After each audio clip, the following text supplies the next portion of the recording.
Good evening students. ನನ್ನ ಹೆಸರು ಶಿವಕುಮಾರ್ ಸೂರ್ಯವಂಶಿ.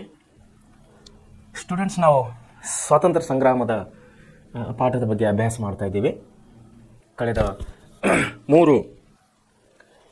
ಮೂರು ಕ್ಲಾಸಸ್ನಲ್ಲಿ ನಾವು ಹಲವು ವಿಷಯಗಳನ್ನು ನಾವು ಸ್ವಾತಂತ್ರ್ಯ ಸಂಗ್ರಾಮದ ವಿಷಯವಾಗಿ, ಅಂದರೆ ನಮ್ಮ ಭಾರತ ಸ್ವಾತಂತ್ರ್ಯ ಸಂಗ್ರಾಮದ ವಿಷಯವಾಗಿ ನಾವು ಹಲವು ವಿಷಯಗಳ ವಿಷಯವಾಗಿ ಕಳೆದ 3 ಕ್ಲಾಸಸ್ನಲ್ಲಿ ನಾವು ಓದ್ತಾ ಇದ್ದೀವಿ.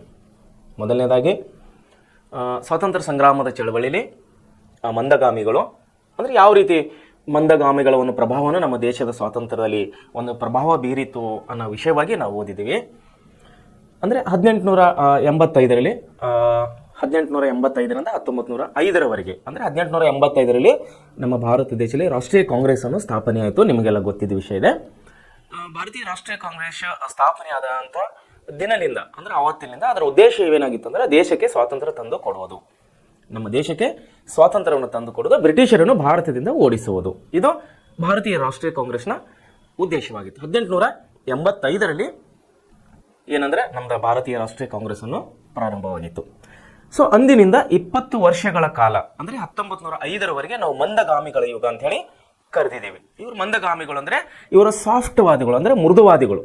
ಇವು ಮೃದುತನದಿಂದ ಸಾಫ್ಟ್ ಆಗಿ ನಮಗೆ ಸ್ವಾತಂತ್ರ್ಯ ಬೇಕು, ನಾವು ಜಗಳ ಆಡೋರಿಲ್ಲ, ನಮಗೆ ಕೊಲೆ ಮಾಡೋದಿಲ್ಲ, ಸುಲಿಗೆ ಮಾಡೋದಿಲ್ಲ, ಬ್ರಿಟಿಷರೇ ನೀವು ಭಾರತವನ್ನು ಬಿಟ್ಟು ಹೋಗ್ರಿ, ನಮ್ಮ ದೇಶವನ್ನು ನೀವು ಬಿಟ್ಟು ಕೊಡ್ರಿ, ಅಥವಾ ನಮ್ಮ ಸ್ವಾತಂತ್ರ್ಯವನ್ನು ನಮಗೆ ಕೊಡ್ರಿ ಅನ್ನುವಂಥ ಒಂದು ಉದ್ದೇಶದಿಂದ 20 ವರ್ಷಗಳ ಕಾಲ ಇವರು ಅನೇಕ ರೀತಿಯಲ್ಲಿ, ಅಂದರೆ ಜನರಲ್ಲಿ ಜಾಗೃತಿ ತರುವುದರ ಮೂಲಕವಾಗಿ, ಪತ್ರಿಕೆಗಳನ್ನು ಪ್ರಾರಂಭ ಮಾಡುವುದರ ಮೂಲಕವಾಗಿ, ಅನೇಕ ಸಂಘ ಸಂಸ್ಥೆಗಳು ಪ್ರಾರಂಭ ಮಾಡುವುದರ ಮೂಲಕವಾಗಿ ಜನಸಾಮಾನ್ಯರಿಗೆ ಜಾಗೃತಿಯನ್ನು ತರ್ತಾ ಇದ್ದವರು ಮಂದಗಾಮಿಗಳು. ಸೊ ಆನಂತರ ಬಂದವರು, ಅಂದರೆ 1905ರಿಂದ 15 ವರ್ಷಗಳ ಕಾಲ ನಾವು ತೀವ್ರಗಾಮಿಗಳು ಅಂತೇಳಿ ನಾವು ಕರೆಯುವರಾಗಿದ್ದೇವೆ. ಇದರಲ್ಲಿ ಬರುವಂಥ ನಾಯಕರುಗಳು ಬೇರೆ, ಮಂದಗಾಮಿಗಳಲ್ಲಿ ಬರುವಂಥ ನಾಯಕರುಗಳೇ ಬೇರೆ. ಈ ತೀವ್ರಗಾಮಿಗಳಲ್ಲಿ 15 ವರ್ಷ, ಅಂದರೆ 1905ರಿಂದ 15 ವರ್ಷ, ಅಂದರೆ 1920ರವರೆಗೆ ನಾವು ತೀವ್ರಗಾಮಿಗಳ ಯುಗ ಅಂತೇಳಿ ನಾವು ಕರೆಯುವರಾಗಿದ್ದೇವೆ ಭಾರತ ಸ್ವಾತಂತ್ರ್ಯ ಸಂಗ್ರಾಮದಲ್ಲಿ. ಸೊ ಇವರ ಉದ್ದೇಶ ಏನಾಗಿತ್ತು ಅಂದರೆ ಇವರಿಗೂ ಸ್ವಾತಂತ್ರ್ಯ ಬೇಕಾಗಿತ್ತು, ನಮ್ಮ ದೇಶಕ್ಕೆ ಸ್ವಾತಂತ್ರ್ಯ ತಂದು ಕೊಡುವುದೇ ಇವರದು ಉದ್ದೇಶವಾಗಿತ್ತು. ಆದರೆ ಇವರ ದಾರಿ ಬೇರೆ. ಇವರೇನಂತ ಅದರಿಗೆ ಕಣ್ಣಿಗೆ ಕಣ್ಣು, ಹಲ್ಲಿಗೆ ಹಲ್ಲು, ಕಿವಿಗೆ ಕಿವಿ. ಅಂದರೆ ಯಾರಾದರೂ ನಮ್ಮ ಕಣ್ಣು ತೆಗೆದರೆ ನಾವು ಅವರನ್ನು ಕಣ್ಣು ತೆಗಿತೀವಿ, ಯಾರು ನಮ್ಮ ಹಲ್ಲು ಮುರಿದ್ರೆ ನಾವು ಅವ್ರ ಹಲ್ಲನ್ನು ಮುರಿತೀವಿ. ಅಂದರೆ ನಾವು ಹತ್ಯಾಕಾಂಡಕ್ಕೂ ನಾವು ಹಿಂದೆ ಜರುವುದಿಲ್ಲ, ನಾವು ಕೊಲೆಗೂ ಹಿಂದೆ ಜರುವುದಿಲ್ಲ, ನಾವು ಜೀವ ತೆಗಿಲಿಕ್ಕೂ ಹಿಂದೆ, ರಕ್ತಪಾತಕ್ಕೂ ನಾವು ಹಿಂದೆ ಜರುವುದಿಲ್ಲ, ನಮಗೆ ಸ್ವಾತಂತ್ರ್ಯ ಬೇಕು.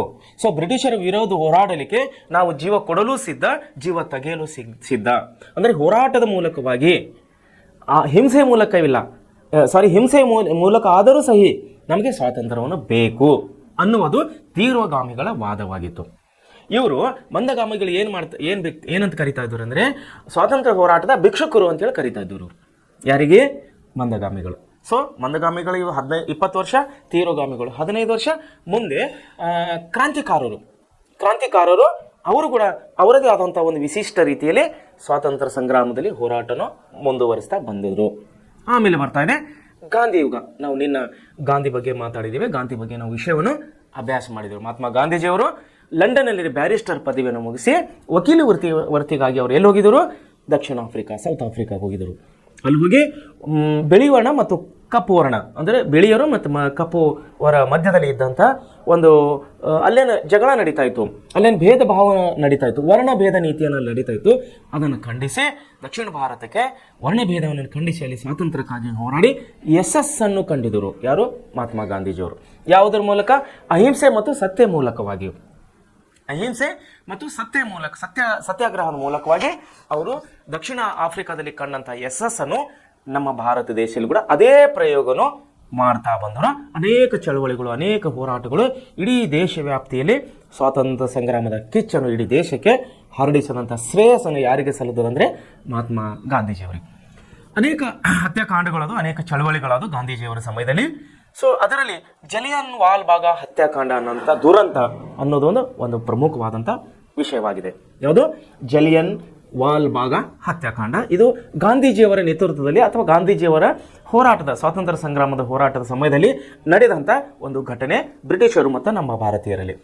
ಸೊ ಯಾವ ರೀತಿ ಇದು ಘಟನೆ ನಡೀತು, ಎಲ್ಲಿ ನಡೀತು, ಯಾವುದಕ್ಕಾಗಿ ನಡೀತು, ಇದರ ಪರಿಣಾಮಗಳು ಏನದು ಅನ್ನೋದ್ರ ಬಗ್ಗೆ ನಾವು ಇವತ್ತು ಸವಿವರವಾಗಿ ಅಭ್ಯಾಸನ ಮಾಡೋಣ. ಸೊ ವಿದ್ಯಾರ್ಥಿಗಳೇ, ಈ ನಮ್ಮ ಸಂಸ್ಥೆಯಿಂದ ಕೊಡುವಂಥ ನಿಮಗೆ ಈ ಒಂದು ಕ್ಲಾಸಸ್ಗಳು ಅತಿ ಮುಖ್ಯವಾಗಿವೆ ಅಂತೇಳಿ ನಾನು ಇನ್ನೊಂದು ಸಾರಿ ನಿಮಗೆ ಹೇಳಕ್ಕೆ ಇಷ್ಟಪಡ್ತಾ ಇದ್ದೇನೆ. ಯಾಕಂದರೆ ಕೇವಲ ಇದು ನಿಮ್ಮ ಪರೀಕ್ಷಾ ದೃಷ್ಟಿಯಿಂದಲ್ಲ, ಇದು ನಿಮ್ಮ ಮುಂದಿನ ನಿಜ ಜೀವನ ದೃಷ್ಟಿಗಾಗಿ ಈ ಪಾಠಗಳು ಅತಿ ಮುಖ್ಯವಾಗಿವೆ ಅಂಥೇಳಿ ನಾನು ನಿಮ್ಮನ್ನು ಹೇಳೋಕೆ ಇಷ್ಟಪಡ್ತಾ ಇದ್ದೀನಿ. ಸೊ ವಿದ್ಯಾರ್ಥಿಗಳೇ, ಒಳ್ಳೆ ರೀತಿಯಿಂದ ತಾವುಗಳು ಇವೆಲ್ಲ ವಿಷಯಗಳನ್ನು ಒಳ್ಳೆ ರೀತಿಯಲ್ಲಿ ಅಭ್ಯಾಸ ಮಾಡಬೇಕಂತೇಳಿ ನಾನು ಇನ್ನೊಂದು ಸಾರಿ ನಿಮ್ಮನ್ನು ಕಳಕಳಿ ಮೂಲಕ ಕೇಳೋನಾಗಿದ್ದೇನೆ. ಸೊ ಜಲಿಯನ್ ವಾಲಾಬಾಗ್ ಹತ್ಯಾಕಾಂಡದ ವಿಷಯವಾಗಿ ನಾವು ಇವಾಗ ಓದೋದಾದರೆ, ರೌಲಟ್ ಕಾಯ್ದೆ ವಿರುದ್ಧ ಪಂಜಾಬಿನಲ್ಲಿ ಚಳುವಳಿಯು ವ್ಯಾಪಕವಾಗಿ ಹರಡಿತ್ತು. ನೋಡ್ರಿ, ರೌಲಟ್ ಕಾಯ್ದೆ ಬಗ್ಗೆ ನಾವು ನಿನ್ನೆ ಅಭ್ಯಾಸನ ಮಾಡಿದೆವು. ಎಲ್ಲೋಯ್ತಿರಿ ಅದು ರೌಲಟ್ ಕಾಯ್ದೆ?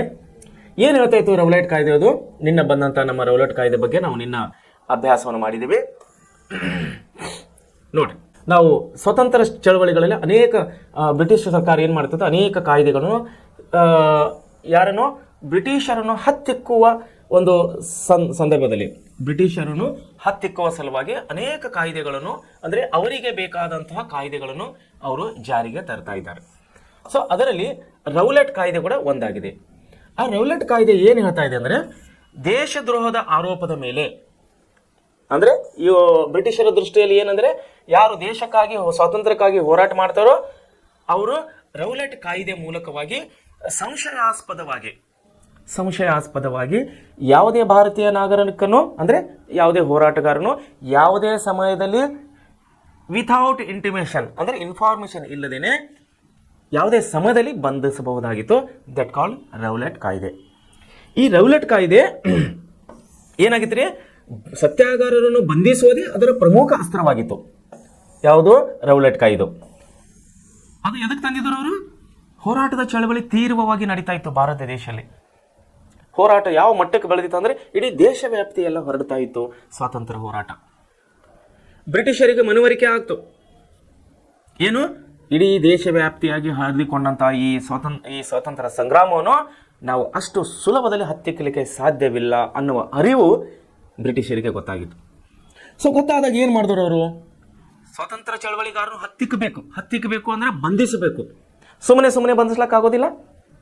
ಸೊ ಅವರು ಒಂದು ತಂತ್ರವನ್ನು ಹೊರಡಿದ್ರು. ಬ್ರಿಟಿಷ್ ಪಾರ್ಲಿಮೆಂಟ್ನಲ್ಲಿ ಒಂದು ಕಾಯ್ದೆಯನ್ನು ಜಾರಿಗೆ ತಂದರು, ರೌಲಟ್ ಕಾಯ್ದೆ ಅಂತೇಳಿ. 1918 ಅನ್ಕೋತೀನಿ ನಾನು, ನಿನ್ನೆ ಮೊನ್ನೆ ಸ್ಟಡಿನಲ್ಲಿ ನಿಮಗೆ ಓದಿಸಿ ನಾನು. 1918ರಲ್ಲಿ ರೌಲಟ್ ಕಾಯ್ದೆಯನ್ನು ಜಾರಿಗೆ ತಂದರು. ಆ ಕಾಯ್ದೆ ಏನು ಹೇಳ್ತಾ ಇತ್ತಂದರೆ, ಬ್ರಿಟಿಷರ ವಿರುದ್ಧವಾಗಿ, ಬ್ರಿಟಿಷ್ ಆಡಳಿತದ ವಿರುದ್ಧವಾಗಿ ಸ್ವಾತಂತ್ರ್ಯ ಬೇಕು ಅಂತ ಯಾರು ಹೋರಾಟದಲ್ಲೂ ಧುಮುಕ್ತಾರೋ ಅವರು ದೇಶದ್ರೋಹದ ಆರೋಪಕ್ಕೆ ಗುರಿಯಾಗುತ್ತಾರೆ. ಯಾರು? ಹೋರಾಟಗಾರರು. ಸ್ವಾತಂತ್ರ್ಯ ಹೋರಾಟಗಾರರು ರೌಲಟ್ ಕಾಯ್ದೆ ಪ್ರಕಾರ ಯಾವುದಕ್ಕೆ ಗುರಿಯಾಗ್ತಾರೆ? ದೇಶದ್ರೋಹದ ಆರೋಪದಲ್ಲಿ ಇವರು ಗುರಿಯಾಗುತ್ತಾರೆ. ಸೊ ಅದಕ್ಕೆ ಏನು ಶಿಕ್ಷೆ ಆಯಿತು? ದೇಶದ್ರೋಹ ಆರೋಪಕ್ಕೆ ಏನು ಶಿಕ್ಷೆ ಆಯಿತು? ಅವರಲ್ಲಿ ಮಾರಣಾಂತಿಕವಾಗಿ ಹೊಡೆಯೋದಿಲ್ಲ, ಅವರು ಜೀವವನ್ನು ತೆಗೆಯೋದಿಲ್ಲ. ಅವ್ರು ಏನು ಮಾಡ್ತಾ ಇದ್ರು? ಜೀವಾವಧಿ ಶಿಕ್ಷೆ ಕೊಡ್ತಾ ಇದ್ರು, ಜೈಲಿನಲ್ಲಿ ಹಾಕ್ತಾ ಇದ್ರು. ಕೊನೆ ಉಸಿರು ಇರುವವರೆಗೆ, ಅಂದರೆ ಆ ಮನುಷ್ಯ, ಆ ಹೋರಾಟಗಾರ ಬದುಕಿ ಇರುವವರೆಗೆ ಜೈಲಿನಲ್ಲೇ ಇರಬೇಕಾಗಿತ್ತು. ಕೆಲವು ಕ್ರಾಂತಿಕಾರಿಗರನು, ಅಂದರೆ ಕೆಲವು ಸ್ಟ್ರಾಂಗ್ ಆದಂಥ ಕ್ರಾಂತಿಕಾರನು ಇವ್ರೇನು ಮಾಡ್ತಾ ಇದ್ರು? ಇನ್ನೂ ಹೆಚ್ಚಿನ ಆರೋಪಗಳನ್ನು ಹೊರಿಸಿ ರೌಲಟ್ ಕಾಯ್ದೆ ಮುಖಾಂತರ ಅಲ್ಲದೆ ಇನ್ನೂ ಕೆಲವು ಹೆಚ್ಚಿನ ಆರೋಪಗಳನ್ನು, ಈಗ ನಾವು ಪ್ರಸ್ತುತ ಸಮಯದಲ್ಲಿ ಸೆಕ್ಷನ್ಗಳಂತೇನು, ಸುಳ್ಳಾಡಿದ್ರು ಒಂದು ಸೆಕ್ಷನು, ರಕ್ತ ಬರೆಯೋಂಗೆ ಹೊಡೆದವ್ರು ಒಂದು ಸೆಕ್ಷನು, ಮೋಸ ಮಾಡಿದ್ರು 420 ಕೇಸ್. ಮೋಸಕ್ಕೆ ಏನು ಕರಿತೀವಿ ನಾವು? 420 ಕೇಸ್ ಅಂತ ಕರಿತೀವಿ. ಅದೇ ರೀತಿ ರೌಲಟ್ ಕಾಯ್ದೆ ಪ್ರಕಾರ ದೇಶದ್ರೋಹ ಆಯಿತು. ದೇಶದ್ರೋಹಕ್ಕೆ ಏನು ಶಿಕ್ಷೆ ಆಯ್ತು ರೀ? ಜೀವಾವಧಿ ಶಿಕ್ಷೆ ಆಯಿತು. ಜೈಲಿನಲ್ಲಿ ಜೀವ ಇರುವವರೆಗೆ ಏನು ಜೈಲಿನಲ್ಲಿ ಇಡ್ತಾರೆ ಅದಕ್ಕೆ ಜೀವಾವಧಿ ಶಿಕ್ಷೆ ಅಂತ ಕರೀತೀವಿ ನಾವು. ಆಮೇಲೆ ಇನ್ನೂ ಕೆಲವು ಕಠಿಣ ನಮ್ಮ ಕ್ರಾಂತಿಕಾರರನ್ನು ಏನು ಮಾಡ್ತಾ ಇದ್ರು? ಇನ್ನೂ ಹೆಚ್ಚಿನ ಸೆಕ್ಷನ್ಗಳು ಹಾಕಿ ಮರಣದಂಡನೆಗೆ ಸೇರಿಸ್ತಾ ಇದ್ದರು, ಗಲ್ಲಿಗೇರಿಸ್ತಾ ಇದ್ದರು. ಅವ್ರ ಉದ್ದೇಶ ಒಂದೇ ಆಗಿತ್ತು, ಸ್ವಾತಂತ್ರ್ಯ ಹೋರಾಟಗಾರನು ಹತ್ತಿಕ್ಕುವುದು. ಸೊ ಮುಂದೆ ಏನಾಯ್ತು ನೋಡ್ರಿ, ರೌಲಟ್ ಕಾಯ್ದೆ ವಿರೋಧ ಏನಾಗಿತ್ತು ರೀ? ಪಂಜಾಬ್ನಲ್ಲಿ ಚಳವಳಿ ವ್ಯಾಪಕವಾಗಿ ಹರಡ್ತಾ ಬಂತು. ಪಂಜಾಬ್, ಲೂಧಿಯಾನ, ಆ ಕಡೆನ ಏನು ಪಂಜಾಬ್ ಬಾರ್ಡರ್, ಸಿಂಧ್ ಬಾರ್ಡರ್ ಏನಿದೆ, ಪಾಕಿಸ್ತಾನ, ಆವತ್ತಿನ ನಮ್ಮ ಭಾರತ ದೇಶ, ಇಡೀ ಭಾರತ ದೇಶ, ಪಾಕಿಸ್ತಾನ ಕೂಡ ಅವಾಗ ನಮ್ಮ ಇನ್ನೂ ಹೊಡೆದಿಲ್ಲ. 47ರ ಆಚೆ ಮಾತು ಹೇಳ್ತಾ ಇದ್ದೀನಿ ನಾನು. ಪಾಕಿಸ್ತಾನ ಇಬ್ಬಾಗವಾಗಿದ್ದು 1947ರ ನಂತರ. ಸೊ ನಾನು ಇವಾಗ ಮಾತಾಡ್ತಿದ್ದು ನಾವು ಗಾಂಧಿ ಯುಗದಲ್ಲಿ ಇದ್ದೀವಿ. ಸೊ ಭಾರತ ಪಾಕಿಸ್ತಾನ ಅವಾಗ ಬೇರೆ ಬೇರೆ ಇಲ್ಲ, ಒಂದೇ ದೇಶ. ಸೊ ಪಂಜಾಬ್ ಕೂಡ ಅವತ್ತಿನ ಕಾಲದಲ್ಲಿ ಕೂಡ ನಮ್ಮದೇ, ಇವತ್ತು ಕೂಡ ನಮ್ಮದೇ ಇದೆ, ಭಾರತ ದೇಶಕ್ಕೆ ಸಂಬಂಧಪಟ್ಟಿದೆ. ಸೊ ಅಲ್ಲಲ್ಲಿ ಹಿಂಸಾತ್ಮಕ ಸ್ವರೂಪಕ್ಕೆ ತಿರುಗಿದ ಹಿನ್ನೆಲೆಯಲ್ಲಿ ಎಲ್ಲಿ ಚಳವಳಿ ರೀ ಪಂಜಾಬ್ನಲ್ಲಿ ಏನಾಗೈತಿ? ರೌಲಟ್ ಕಾಯ್ದೆಯನ್ನು ವಿರೋಧಿಸಿ ಹಿಂಸಾತ್ಮಕ ಅನೇಕ ದಂಗೆಗಳು ಚಳವಳಿಗೂ ಪ್ರಾರಂಭವಾಗಿದ್ದು. ಆ ದಂಗೆ ಏನಾಗಿತ್ತು ಅಂದ್ರೆ, ಆ ಚಳವಳಿಯು ಅಲ್ಲಲ್ಲಿ ಹಿಂಸಾತ್ಮಕ ರೂಪಕ್ಕೆ, ಅಂದರೆ ಜೀವವನ್ನು ಜನರು ಸಾಯುವಂತಹ ಪರಿಸ್ಥಿತಿಯಲ್ಲಿ ಆ ಚಳವಳಿ ಬಂದು ಕೂತಿತ್ತು. ಸೊ ಏನಾಯ್ತು? ಈ ಹಿನ್ನೆಲೆ ಸರ್ಕಾರ ಏನು ಮಾಡ್ತದೆ? ಅಮೃತ್ಸರ್ ನಗರವನ್ನು, ಅಮೃತ್ಸರ್ ಈ ನಗರ ಬಗ್ಗೆ ಒಂದು ಐತಿಹಾಸಿಕ ನಗರ ಇದು ಅಮೃತ್ಸರ್ ಅನ್ನೋದು. ವಿಶೇಷವಾಗಿ ಸಿಖ್ ಧರ್ಮದವರಿಗೆ ತುಂಬ ಮುಖ್ಯವಾದಂಥ ಪವಿತ್ರವಾದಂಥ ಸ್ಥಳ ಅಮೃತ್ಸರ್. ಸೊ ಈ ಅಮೃತ್ಸರ್ ನಗರವನ್ನು ಜನರಲ್ ಡಯರ್ ಎಂಬ ಸೇನಾಧಿಕಾರಿಯ ಉಸ್ತುವಾರಿಗೆ ನೀಡಿತ್ತು. ನೋಡಿ, ಜನರಲ್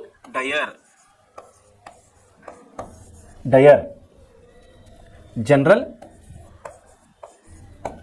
ಡಯರ್ ಅನ್ನುವಂಥ ಬ್ರಿಟಿಷ್ ಸೇನಾಧಿಕಾರಿಯ ಒಂದು ಆಡಳಿತಕ್ಕೆ ಅಥವಾ ಅವನ ಒಂದು ಉಸ್ತುವಾರಿಗೆ, ಸೇನಾ ಉಸ್ತುವಾರಿಗೆ ಕೊಡಲಾಗಿತ್ತು. ಬ್ರಿಟಿಷ್ ಜನರಲ್ ಅಧಿಕಾರಿಗೆ, ಸೇನಾಧಿಕಾರಿ, ಇವನು ಬ್ರಿಟಿಷ್ ಸೇನಾಧಿಕಾರಿ. ಸೊ ಮುಂದೆ ಏನಾಗ್ತದೆ ಅಂದ್ರೆ, ಜನರಲ್ ಡಯರ್ ಪ್ರಕ್ಷುಬ್ಧ ಪರಿಸ್ಥಿತಿಯಲ್ಲಿ ನಗರವನ್ನು ಸೇನಾ ಆಳ್ವಿಕೆಗೆ ಒಳಪಡಿಸಿ, ಪ್ರಕ್ಷುಬ್ಧ ಪರಿಸ್ಥಿತಿಯಲ್ಲಿ ನೋಡ್ರಿ, ಕ್ಲಿಷ್ಟಕರವಾದ ಪರಿಸ್ಥಿತಿ ಅಂತೀವಿ ನಾವು. ಪ್ರಕ್ಷುಬ್ಧ ಅಂದರೆ ಕ್ಲಿಷ್ಟಕರವಾದಂಥ, ತುಂಬ ಸೂಕ್ಷ್ಮವಾದಂಥ ಪರಿಸ್ಥಿತಿ ಅಂತೇಳಿ ಹೇಳ್ತೀವಿ ನಾವು. ಏನು ಹೇಳ್ತಾ ಇದ್ದಾರೆ ಇಲ್ಲಿ? ಕ್ಲಿಷ್ಟಕರವಾದ ಸಮಯದಲ್ಲಿ ಇಲ್ಲಿ ಜನರಲ್ ಡಯರ್ ಪ್ರಕ್ಷುಬ್ಧ ಪರಿಸ್ಥಿತಿಯಲ್ಲಿ ನಗರವನ್ನು ಸೇನಾ ಆಳ್ವಿಕೆಗೆ ಒಳಪಡಿಸಿ ಸಭೆಗಳನ್ನು ನಿಷೇಧಿಸಿದನು. ನೋಡ್ರಿ, ಸ್ವಾತಂತ್ರ್ಯ ಹೋರಾಟದ ಏನಾಗಿತ್ತು ರೀ, ತೀವ್ರತೆಯಲ್ಲಿ ಹೆಚ್ಚಾಗಿತ್ತು. ಇಲ್ಲಿ ಏನು ಮಾಡ್ತಾ ಇದ್ದೆ ನೀನು? ಸಭೆಗಳನ್ನು ನಿಷೇಧ ಮಾಡ್ತಾ ಇದ್ದಾನೆ. ಯಾರು? ಜನರಲ್ ಡಯರ್ ಸಭೆಗಳನ್ನು ನಿಷೇಧ ಮಾಡ್ತಾ ಇದ್ದಾನೆ. ಯಾವುದೇ ಸ್ವತಂತ್ರ ಹೋರಾಟದ ಚಳವಳಿಗಳು ನಡೆಸಲಿಕ್ಕೆ ಅಮೃತ್ಸರ ನಗರದಲ್ಲಿ ಅವಕಾಶ ಇಲ್ಲ. ಇವಾಗ ಕೂಡ ನೋಡ್ರಿ, ಯಾವುದೋ ಒಂದು ಊರಲ್ಲಿ ಅಥವಾ ಯಾವುದೋ ಒಂದು ಪಟ್ಟಣದಲ್ಲಿ ತುಂಬ ದಾಂಧಲೆಗಳು ಅಂದರೆ ಗೊಂದಲ ಉಂಟಾದಾಗ ಅಲ್ಲಿನ ಜಿಲ್ಲಾಧಿಕಾರಿ, ಇವಾಗಿನ ಪರಿಸ್ಥಿತಿಯಲ್ಲಿ ಹೇಳ್ತಾ ಇದ್ದೆ ನಿಮಗೆ, ಅಲ್ಲಿನ ಜಿಲ್ಲಾಧಿಕಾರಿಗಳು ಏನು ಮಾಡ್ತಾರೆ? ಸೆಕ್ಷನ್ 144 ಲಾಗು ಮಾಡ್ತಾರೆ. ಸೆಕ್ಷನ್ 144 ಅಂದರೆ ನಮ್ಮ ದೇಶದ ಸಂವಿಧಾನದ ಸೆಕ್ಷನ್ 144ನೇ ಪ್ರಕಾರ ಏನು ಹೇಳ್ತಾರೆ ನಮ್ಮ ಸೆಕ್ಷನ್ ಅಂದರೆ, ಇಬ್ಬರಿಗಿಂತ ಜಾಸ್ತಿ ಜನ ತಿರುಗಾಡಂಗಿಲ್ಲ, ಗುಂಪಾಗಿ ಜನರು ನಿಲ್ಲಂಗಿಲ್ಲ, ಗುಂಪಾಗಿ ಓಡಾಡಂಗಿಲ್ಲ, ಯಾವುದೇ ಸಂತೆ ಜಾನುವಾರು ಸಭೆ ಸಮಾರಂಭಗಳಿಗೆ ಅವಕಾಶ ಇರೋದಿಲ್ಲ. ದಟ್ ಕಾಲ್ 144 ಸೆಕ್ಷನ್ ಇವತ್ತಿನಲ್ಲಿ ನಾವು ಕರೆಯೋದು. ಸೊ ಅದೇ ರೀತಿಯಾದಂಥ ಸೇಮ್ ಈಗ ಏನು 144 ಸೆಕ್ಷನ್ ಇದೆ, ಇದೇ ರೀತಿಯಾದಂಥ ನಿಷೇಧವನ್ನು ನೋಡಿ. ಏನು ನಿಷೇಧನ ಹೋಗಿದರು ಇವರು?